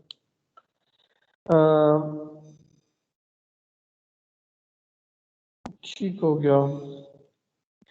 सो अगर आपको याद हो तो ये पिछली वाली एग्जांपल में जो हमने क्या किया था, मेरे पास एक वेक्टर फील्ड थी, ठीक है, ये वेक्टर फील्ड थी और इसका हमने सरफेस के ऊपर, ये इसकी पूरी एक क्लोज सरफेस थी, राइट, सिलेंडर सरफेस जो क्लोज सरफेस थी, क्योंकि हमने तीन सरफेसेस को मिला के एक क्लोज सरफेस बनाई थी और उस पूरे के ऊपर हमने इंटीग्रेट किया था इसका ये वाली साइड जो उसकी राइट हैंड साइड थी, राइट। और उसका हमारे पास एक जवाब आया था 275। तो हम देखते हैं कि क्या दिस इज ऑल्सो ट्रू कि हम इस फील्ड की डाइवर्जेंस ले लेते हैं और इसके वॉल्यूम के ऊपर इंटीग्रेट कर लेते हैं। ये एक सिलेंड्रिकल वॉल्यूम है और इसके वॉल्यूम के ऊपर इंटीग्रेट करते हैं। इसकी लिमिट्स हमें पता है, सिलेंडर की लिमिट्स जो है वो z की वैल्यू 0 से 5 तक है, r की वैल्यू 0 से 3 तक है, और फाई ऑफ कोर्स 0 से 2 पाई होगा अगर इस पूरे सिलेंडर पे आपने से करना है। तो देखते हैं कि क्या वाकई हमारे पास ये रिजल्ट आता है या नहीं आता। तो you can C over here कि यहाँ पे सबसे पहले तो हमने, मेरे पास ये वेक्टर था वेक्टर ए, उसकी डाइवर्जेंस कैलकुलेट कर ली। तो इस केस में चूंकि मेरे पास एक सिलेंड्रिकल वॉल्यूम है तो will have to do it in the cylindrical coordinate systems. तो सिलेंड्रिकल कोऑर्डिनेट सिस्टम्स के डाइवर्जेंस का फॉर्मूला जो है वो आप देख लेंगे, उसमें यहाँ पे r इंटू ए आर है, ठीक है। तो a के साथ ये उसका r कंपोनेंट जो है यहाँ पे आ जाएगा, उसका फाई कंपोनेंट इधर आ जाएगा, z कंपोनेंट इधर आ जाएगा। तो यू विल सी के जी यहाँ पे r into two r basically 2r square बन गया। जो a फाई कंपोनेंट 1 था, ठीक है, जब हमने उसका डेरिवेटिव लिया तो चूंकि वो कांस्टेंट था तो डेरिवेटिव उसका 0 हो गया। और z कंपोनेंट 2z था, तो जब हमने उसका विद रिस्पेक्ट टू z का डेरिवेटिव लिया तो देन दैट बिकम्स 2 सिंपली, ठीक है। और ये यहाँ पे मेरे पास 2r स्क्वायर था, तो उसका जब डेरिवेटिव लिया तो दैट बिकम्स 4r, और ये 1/r से जब मल्टीप्लाई होकर वो r कैंसिल हो गया, तो ultimately we have 4 + 2 which is 6। तो यू कैन सी कि जी इस केस में जो मेरी डाइवर्जेंस है इस फंक्शन की वो कांस्टेंट है, ठीक है, at any point it's independent of x, y and z। ये ऐसी फील्ड है कि जब मैंने उसकी डाइवर्जेंस कैलकुलेट की तो that is constant eight all points, ठीक है। तो इसका मतलब ये हुआ कि मेरे लिए ये जो इंटीग्रल है ये कैलकुलेट करना बड़ा आसान हो गया, ठीक है। यहाँ पे मैंने उसकी डाइवर्जेंस की वैल्यू पुट की और dv मैंने देखा कि जी dv क्या है, सिलेंड्रिकल कोऑर्डिनेट्स में जो मेरा dv होता है उसकी एक्सप्रेशन यहाँ पे लिख ली, और उनमें जो तीनों कोऑर्डिनेट्स थे उनकी लिमिट्स जो है उसको मैंने पुट करके मैंने जब इवेल्युएट किया तो ultimately I gets the same thing which is 270 pi. And you can see कि जी यहाँ पे ये जो प्रोसेस था this was much quick, much straightforward, and partially that was because कि जी जो डाइवर्जेंस थी दैट इज अ कांस्टेंट। अगर ये डाइवर्जेंस कोई कॉम्प्लिकेटेड फंक्शन होता तो शायद ये चीज़ भी मुश्किल हो जाती, लेकिन यहाँ पे जो डाइवर्जेंस हमारे पास एक कांस्टेंट वैल्यू आई है जिसकी वजह से ये इंटीग्रल जो है इसको इवेलुएट करना सिंपल हो गया। तो एंड यू कैन सी कि basically the Stokes theorem is कह लें कि is being verified. Okay, sir any questions please? जी जी आपने स्टोक्स थ्योरम बोला, डाइवर्जेंस थ्योरम वेरीफाई हो रहा है। Basically sorry it's not Stokes theorem, ये डाइवर्जेंस थ्योरम है, सॉरी। तो स्टोक्स थ्योरम जो है वो हम अभी वो नेक्स्ट टॉपिक है, सॉरी अबाउट दैट। इस दफ़ा जो है ना वो मैं चीज़ों को टर्मिनोलॉजीज को स्लिप करके वो मतलब उसको आपस में कंफ्यूज, मतलब उससे kindly don't get confuse. So here we are studying divergence theorem, Stokes theorem is something else. अच्छा, जिस तरह यहाँ पे डाइवर्जेंस थ्योरम जो है वो एक सरफेस इंटीग्रल को एक वॉल्यूम इंटीग्रल के साथ रिलेट कर रहा होता है, ठीक है। तो जो स्टोक्स थ्योरम है, यू विल सी कि जी वो एक लाइन इंटीग्रल को एक सरफेस इंटीग्रल के साथ जो है रिलेट कर रहा है। यानी वो वन डी इंटीग्रेशन को, वन डायमेंशनल इंटीग्रेशन को 2D इंटीग्रेशन के साथ रिलेट कर रहा है, और जो मेरा डाइवर्जेंस थ्योरम है ये 2D इंटीग्रेशन को 3D इंटीग्रेशन के साथ रिलेट कर रहा है, ठीक है। तो यहाँ पे बेसिकली अब आ गया कि जी हमने किसी वेक्टर फील्ड की में लाइन इंटीग्रल कैसे कैलकुलेट करना है, ठीक है। तो अगर आपको अगेन आपको पता है कि जी जो रेगुलर स्केलर इंटीग्रल होता है उसमें तो जो 1D इंटीग्रेशन होती है, line integration, that is simply the function का जो क्या लेंगे फंक्शन की कर्व के नीचे जो एरिया होता है वो होता है, राइट। कि f(x) dx जो है, if you have a small dx, तो फंक्शन के नीचे वाला वो जो स्मॉल एरिया है that is given by the scalar 1D integration. But what is the vector 1D line integral? ये जो a.dl है ये मुझे क्या चीज दे रहा है? तो basically this thing gives the circulation, ठीक है। लास्ट टाइम हमने कर्ल की बात की थी, तो circulation is basically you can say कि जी जो कर्ल होता है ना वो डिफाइन होता है एक पॉइंट के ऊपर, एक पॉइंट क्वांटिटी है कि एक पॉइंट के ऊपर जो सर्कुलेशन कितनी है। लेकिन अगर आप एक बड़े एरिया के ऊपर कह लें आप सर्कुलेशन कैलकुलेट, बल्कि बड़े कह लें कि कॉन्टूर के ऊपर आप सर्कुलेशन कैलकुलेट करें, तो in that case the curl becomes a circulation, ठीक है। इसी वजह से कर्ल एंड सर्कुलेशन का जो है वो यू विल सी के जी उसका एक क्लोज्ड उसका आपस में एक रिलेशन है। जैसे कि डाइवर्जेंस और फ्लक्स का आपस में रिलेशन है, राइट? क्योंकि जो डाइवर्जेंस होती है वो बेसिकली आपकी फ्लक्स एट अ पॉइंट होता है। डाइवर्जेंस आपकी एक पॉइंट क्वांटिटी, एक पॉइंट के ऊपर जो आपका नेट फ्लक्स कितना है। लेकिन जब हम फ्लक्स की बात करते हैं तो वो बेसिकली हम एक ओवरऑल एक सरफेस अज्यूम करते हैं, हम कहते हैं कि उस सरफेस के अंदर नेट फ्लक्स कितना है। तो इस वजह से यहाँ पे जो मेरा स्टोक्स थ्योरम था, इसमें मेरी डाइवर्जेंस और जो फ्लक्स था जो कि इस वेक्टर इंटीग्रल से कैलकुलेट हो रहा था, उसके दरमियान आपस में रिलेशन था, राइट? ये एक पॉइंट पे जो मेरा फ्लक्स है उसको जब मैंने इंटीग्रेट किया पूरे वॉल्यूम के ऊपर, तो वो मेरा नेट आउटवर्ड फ्लक्स मुझे मिल गया, जो कि मैं अगर मैं डायरेक्टली कैलकुलेट करूँ तो इस इंटीग्रल से कैलकुलेट करूँ। तो इसी तरह विल सी के जी जो मेरी कर्ल है that will be related with this circulation, ठीक है? तो जिस तरह जो फ्लक्स है वो एक तरह का डाइवर्जेंस का कह लें कि एट अ ग्रैंडर स्केल जो आपकी डाइवर्जेंस है दैट बिकम्स फ्लक्स, तो इसी तरह at a grander scale your curl becomes circulation. तो सर्कुलेशन कैसे हम कैलकुलेट करते हैं? सर्कुलेशन बेसिकली लेट्स से कि if you have a body, तो उसका जो आउटर कॉन्टूर है, तो इस केस में भी आपका एक सरफेस है बेसिकली, ठीक है? तो इस केस में आप लेट्स से कि ये जो मैंने शेडेड ग्रीन शेडेड एक एरिया है, you can call it a surface S, and in this case this is an open surface, right?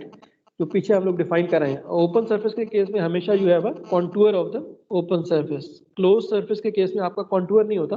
तो यहाँ पे हमारे पास ये जो ब्लू में मैंने इसका कॉन्टूर शो किया, तो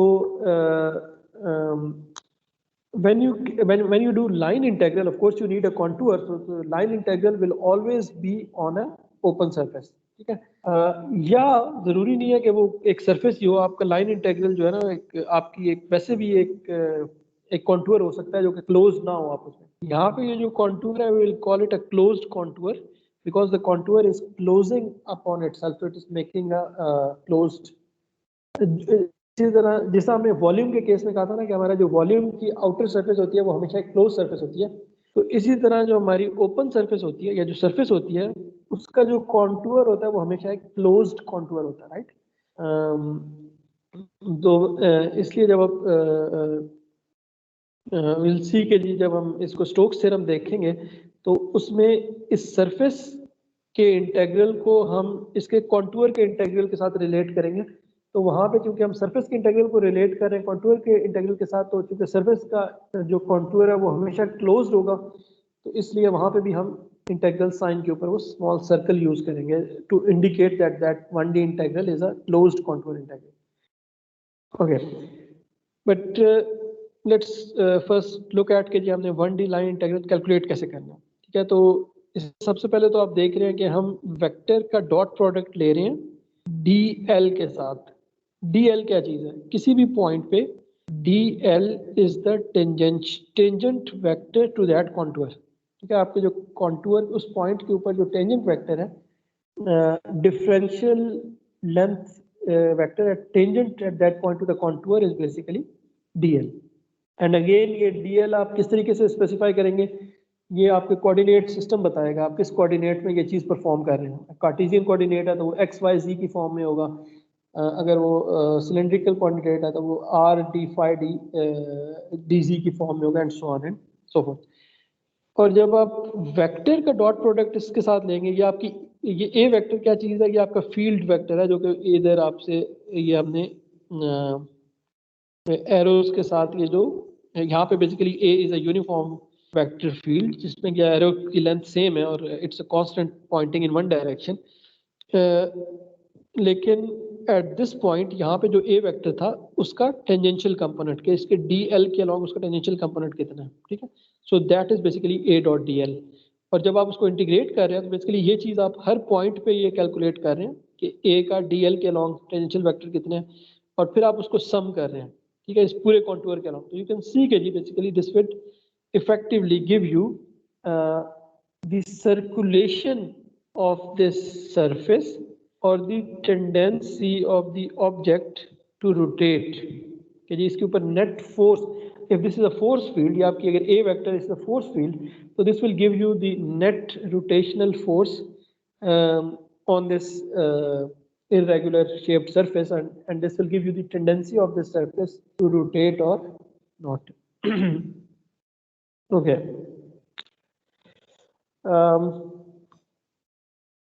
सो अगेन ये जो है ना इसको कैलकुलेट करने का तरीका वो हम देख आए हैं कि हर पॉइंट पे आपने बेसिकली ए डॉट डी एल कैलकुलेट करना है, ठीक है। ए वेक्टर आपने देखना है, जो फील्ड वेक्टर है वो डी एल वेक्टर के किधर है, उसके साथ कितना एंगल बना रहा है, उसका जो है ना डॉट प्रोडक्ट लेके ए डॉट डी एल करेंगे हर पॉइंट पे। जब आप ये करेंगे ए डॉट डी एल, तो फिर अल्टीमेटली बाद में आपने सारे ए डॉट डी एल्स को सम कर लेना by means of this integration, and that will give you the total 1D line integral along this contour. So इस केस में भी let's look at some examples.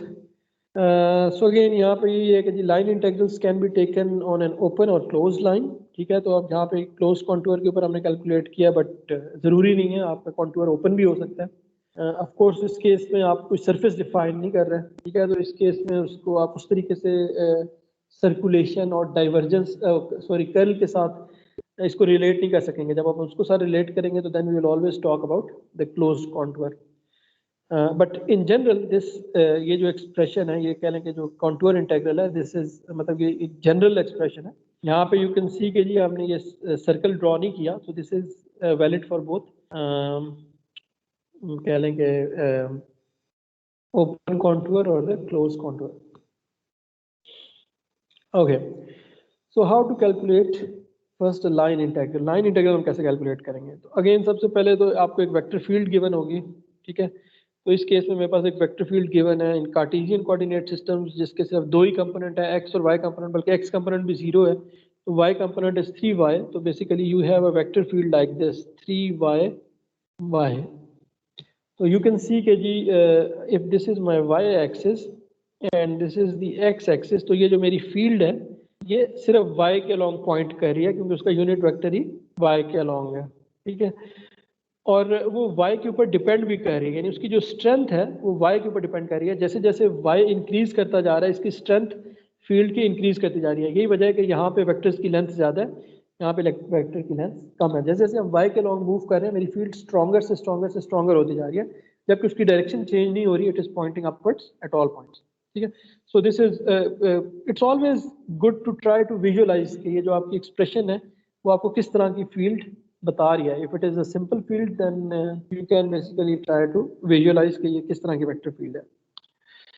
अच्छा, अब इस वेक्टर फील्ड के अंदर हमने लाइन इंटीग्रल जो है उसको इवेल्युएट करना है, ठीक है, अलोंग लाइन 1 एंड लाइन 2, ठीक है। तो ये मेरी लाइन 1 है which is this represented in blue, और ये जो रेड में है दिस इज लाइन 2, ठीक है। तो इसके मेरी जो है ना line 1 is a horizontal line, ठीक है, जिसमें कि y कांस्टेंट है, ठीक है। इसमें sorry y is equal to 1 को ये मिस्टेक है, इसको भूलें। So in this case basically line 1 के केस में आपका y कांस्टेंट है, it is extending from x is equal to 2 to 5 and y is equal to 2। तो इसमें यहाँ पे y की वैल्यू 2 है और x की वैल्यू जो है ये यहाँ से 2 से लेकर 5 तक बेसिकली आप वेरी कर रही है। और इसी तरह जो L2 है basically this is a vertical line, ठीक है, जिसमें x की वैल्यू कांस्टेंट है, तो यहाँ पे basically x is equal to 3 and जो y की वैल्यू है वो 1 से लेकर 6 तक वेरी कर रही है, ठीक है। तो ये दो मतलब इनिशियली ये है कि हम एक सिंपल कॉन्टूर्स अज्यूम किए हैं, सिंपल लाइंस अज्यूम की हैं जिसकी DL हमें डिफाइन करना आसान हो जाए, क्योंकि अब इसमें इसके अक्रॉस जो इस DL के अक्रॉस DY 0 है और इस DL के अक्रॉस DX 0 है, राइट।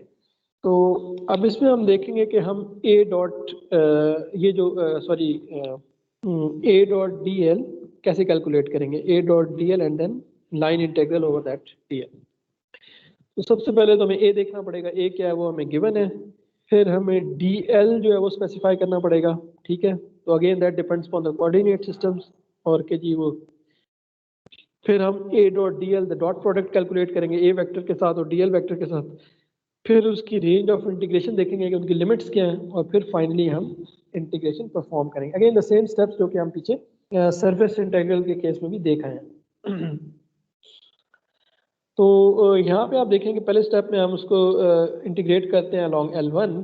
तो मेरी जो वेक्टर फील्ड है उसका x कंपोनेंट तो 0 है, उसका y कंपोनेंट है वो 3y है, along y डायरेक्शन, ठीक है। तो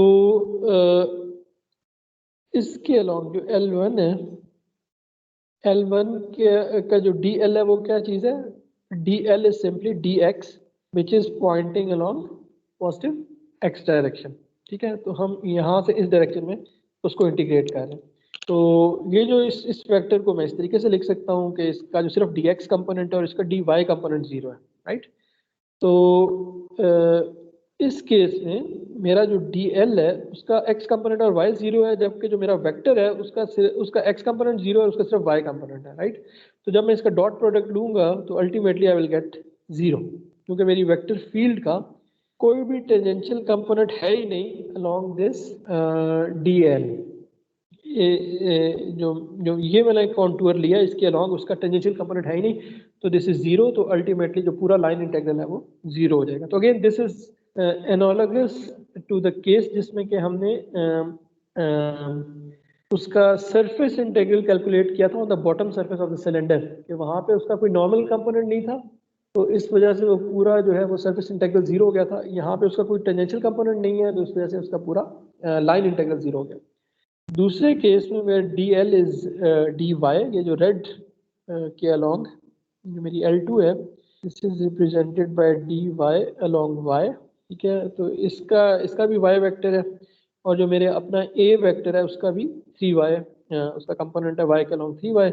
तो जब मैं इसका टेंजेंशियल कंपोनेंट लेता हूँ, उसका डॉट प्रोडक्ट लेता हूँ, तो that becomes 3y into dy। तो यहाँ पे मेरे पास नॉन जीरो फंक्शन आ गया। और यहाँ पे अगर इसमें कोई x की वैल्यू होती ना, तो यहाँ पे चूंकि इस पूरी लाइन के ऊपर x की वैल्यू कांस्टेंट रह रही है, तो वहाँ पे मैं उसको x की लिमिट इसके अंदर एंटर कर देता। लेट्स से कि ये फंक्शन होता है 3xy, तो यहाँ पे चूंकि मैंने इसको इंटीग्रेट करना था अलॉन्ग y, तो मुझे x की वैल्यू यहाँ पे प्लग इन करनी पड़नी थी। तो x की वैल्यू यहाँ पे कांस्टेंट थी विच इज इक्वल टू 3, तो यहाँ पे मैं उसकी x की वैल्यू यहाँ पे एंटर कर देता, तो मेरे पास फंक्शन लेट्स से 9y बन जाता। तो लेकिन यहाँ पे मेरे पास ऑलरेडी x है ही नहीं, तो आई कैन, मतलब इस इंफॉर्मेशन की क्या लें कि कोई खास जरूरत नहीं है। तो y की वैल्यू जो है 1 से 6 तक वेरी कर रही है, तो इस फंक्शन को 1 से 6 तक जब मैंने इंटीग्रेट किया, तो ultimately I get this result 52.5। So these were quite straightforward line integrals, जिसमें कि हमारी जो DL था उसको स्पेसिफाई करना बड़ा सिंपल था। बट यू विल सी कि जी when you have for example a contour like this, ठीक है, जो ग्रीन लाइन से रिप्रेजेंटेड है, तो इसमें आपका जो DL है it has both components dx plus dy, ठीक है। तो अब इसमें dx आपने किस तरीके से लिखना है और dy किस तरीके से लिखना है, तो अल्टीमेटली ये जो लाइन की इक्वेशन है ये आपको बताएगी, इसमें आप इधर y को x की फॉर्म में लिख लेंगे या x को y की फॉर्म में लिखेंगे, और फिर उसके हिसाब से आप उसकी लिमिट्स ऐड करेंगे। तो ये इस केस में आपकी जो लिमिट्स हैं वो थोड़ी सी कॉम्प्लेक्स हो जाएंगी। तो यू विल सी कि जी उस केस में the line integral is not as straightforward, ठीक है। तो again you will have to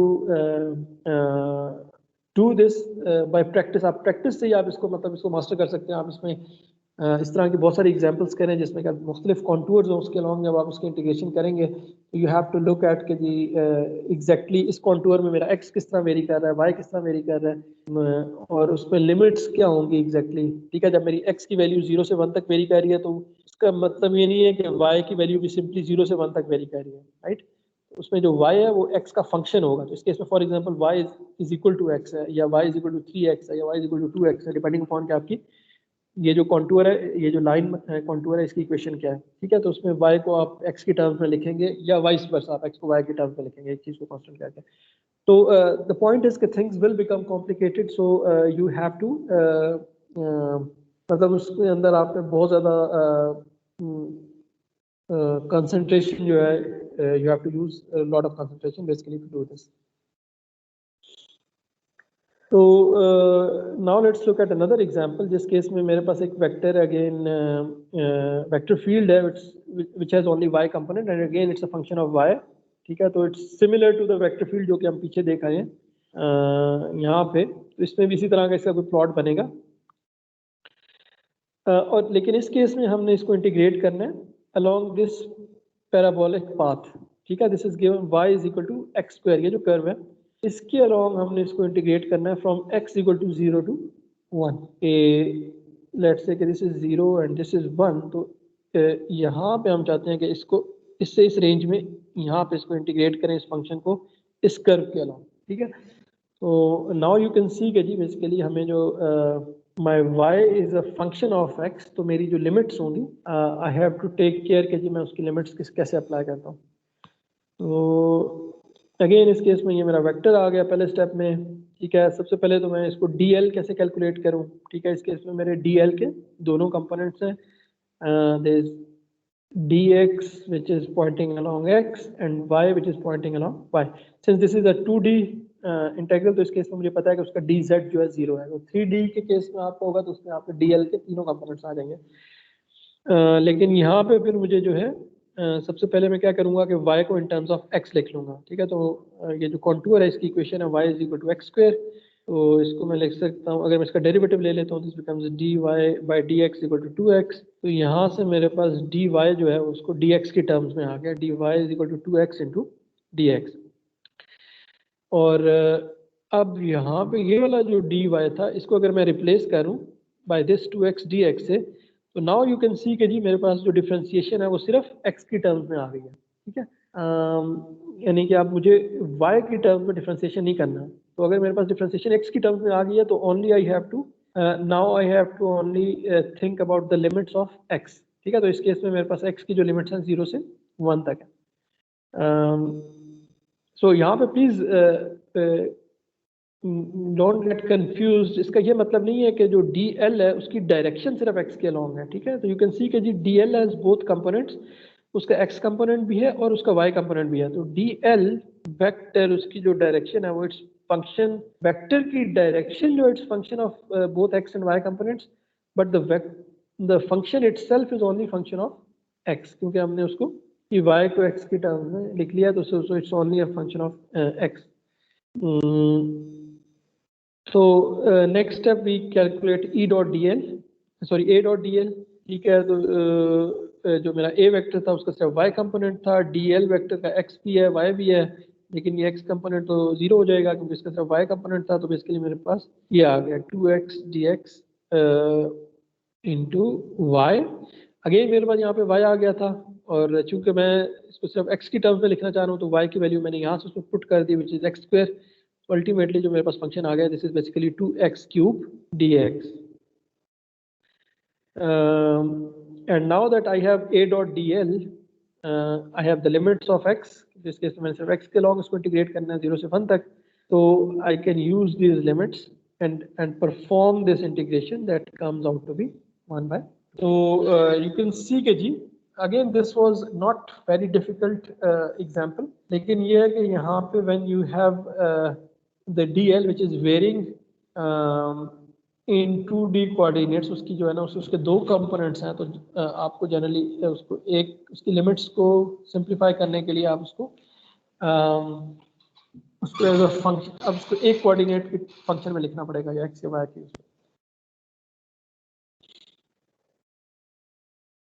okay, so I guess the time is up. तो इसमें जो है ना अभी कुछ स्लाइड्स बच गई हैं, तो इंशाल्लाह will cover that next time, ठीक है। And also we are going to start with the next chapter इंशाल्लाह नेक्स्ट टाइम। तो इसकी जो असाइनमेंट है वो आप लोगों की ड्यू है नेक्स्ट वीक, तो काइंडली उसको लाजमी टाइम पे कर दीजिएगा। बाकी मेरे ख्याल में जो लास्ट नेक्स्ट वीक है वो आपका उसमें आपकी आप आ रहे हैं यूनिवर्सिटी में? यस सर, आ रहे हैं। तो उससे नेक्स्ट वीक आपका मिड होगा, राइट। तो इस लिहाज से भी ये असाइनमेंट आपकी बहुत इंपॉर्टेंट है, क्योंकि इसका मतलब ये है कि आपका मिड जो है बेसिकली प्रिंसिपली वो इसी चैप्टर के अंदर से होगा, राइट।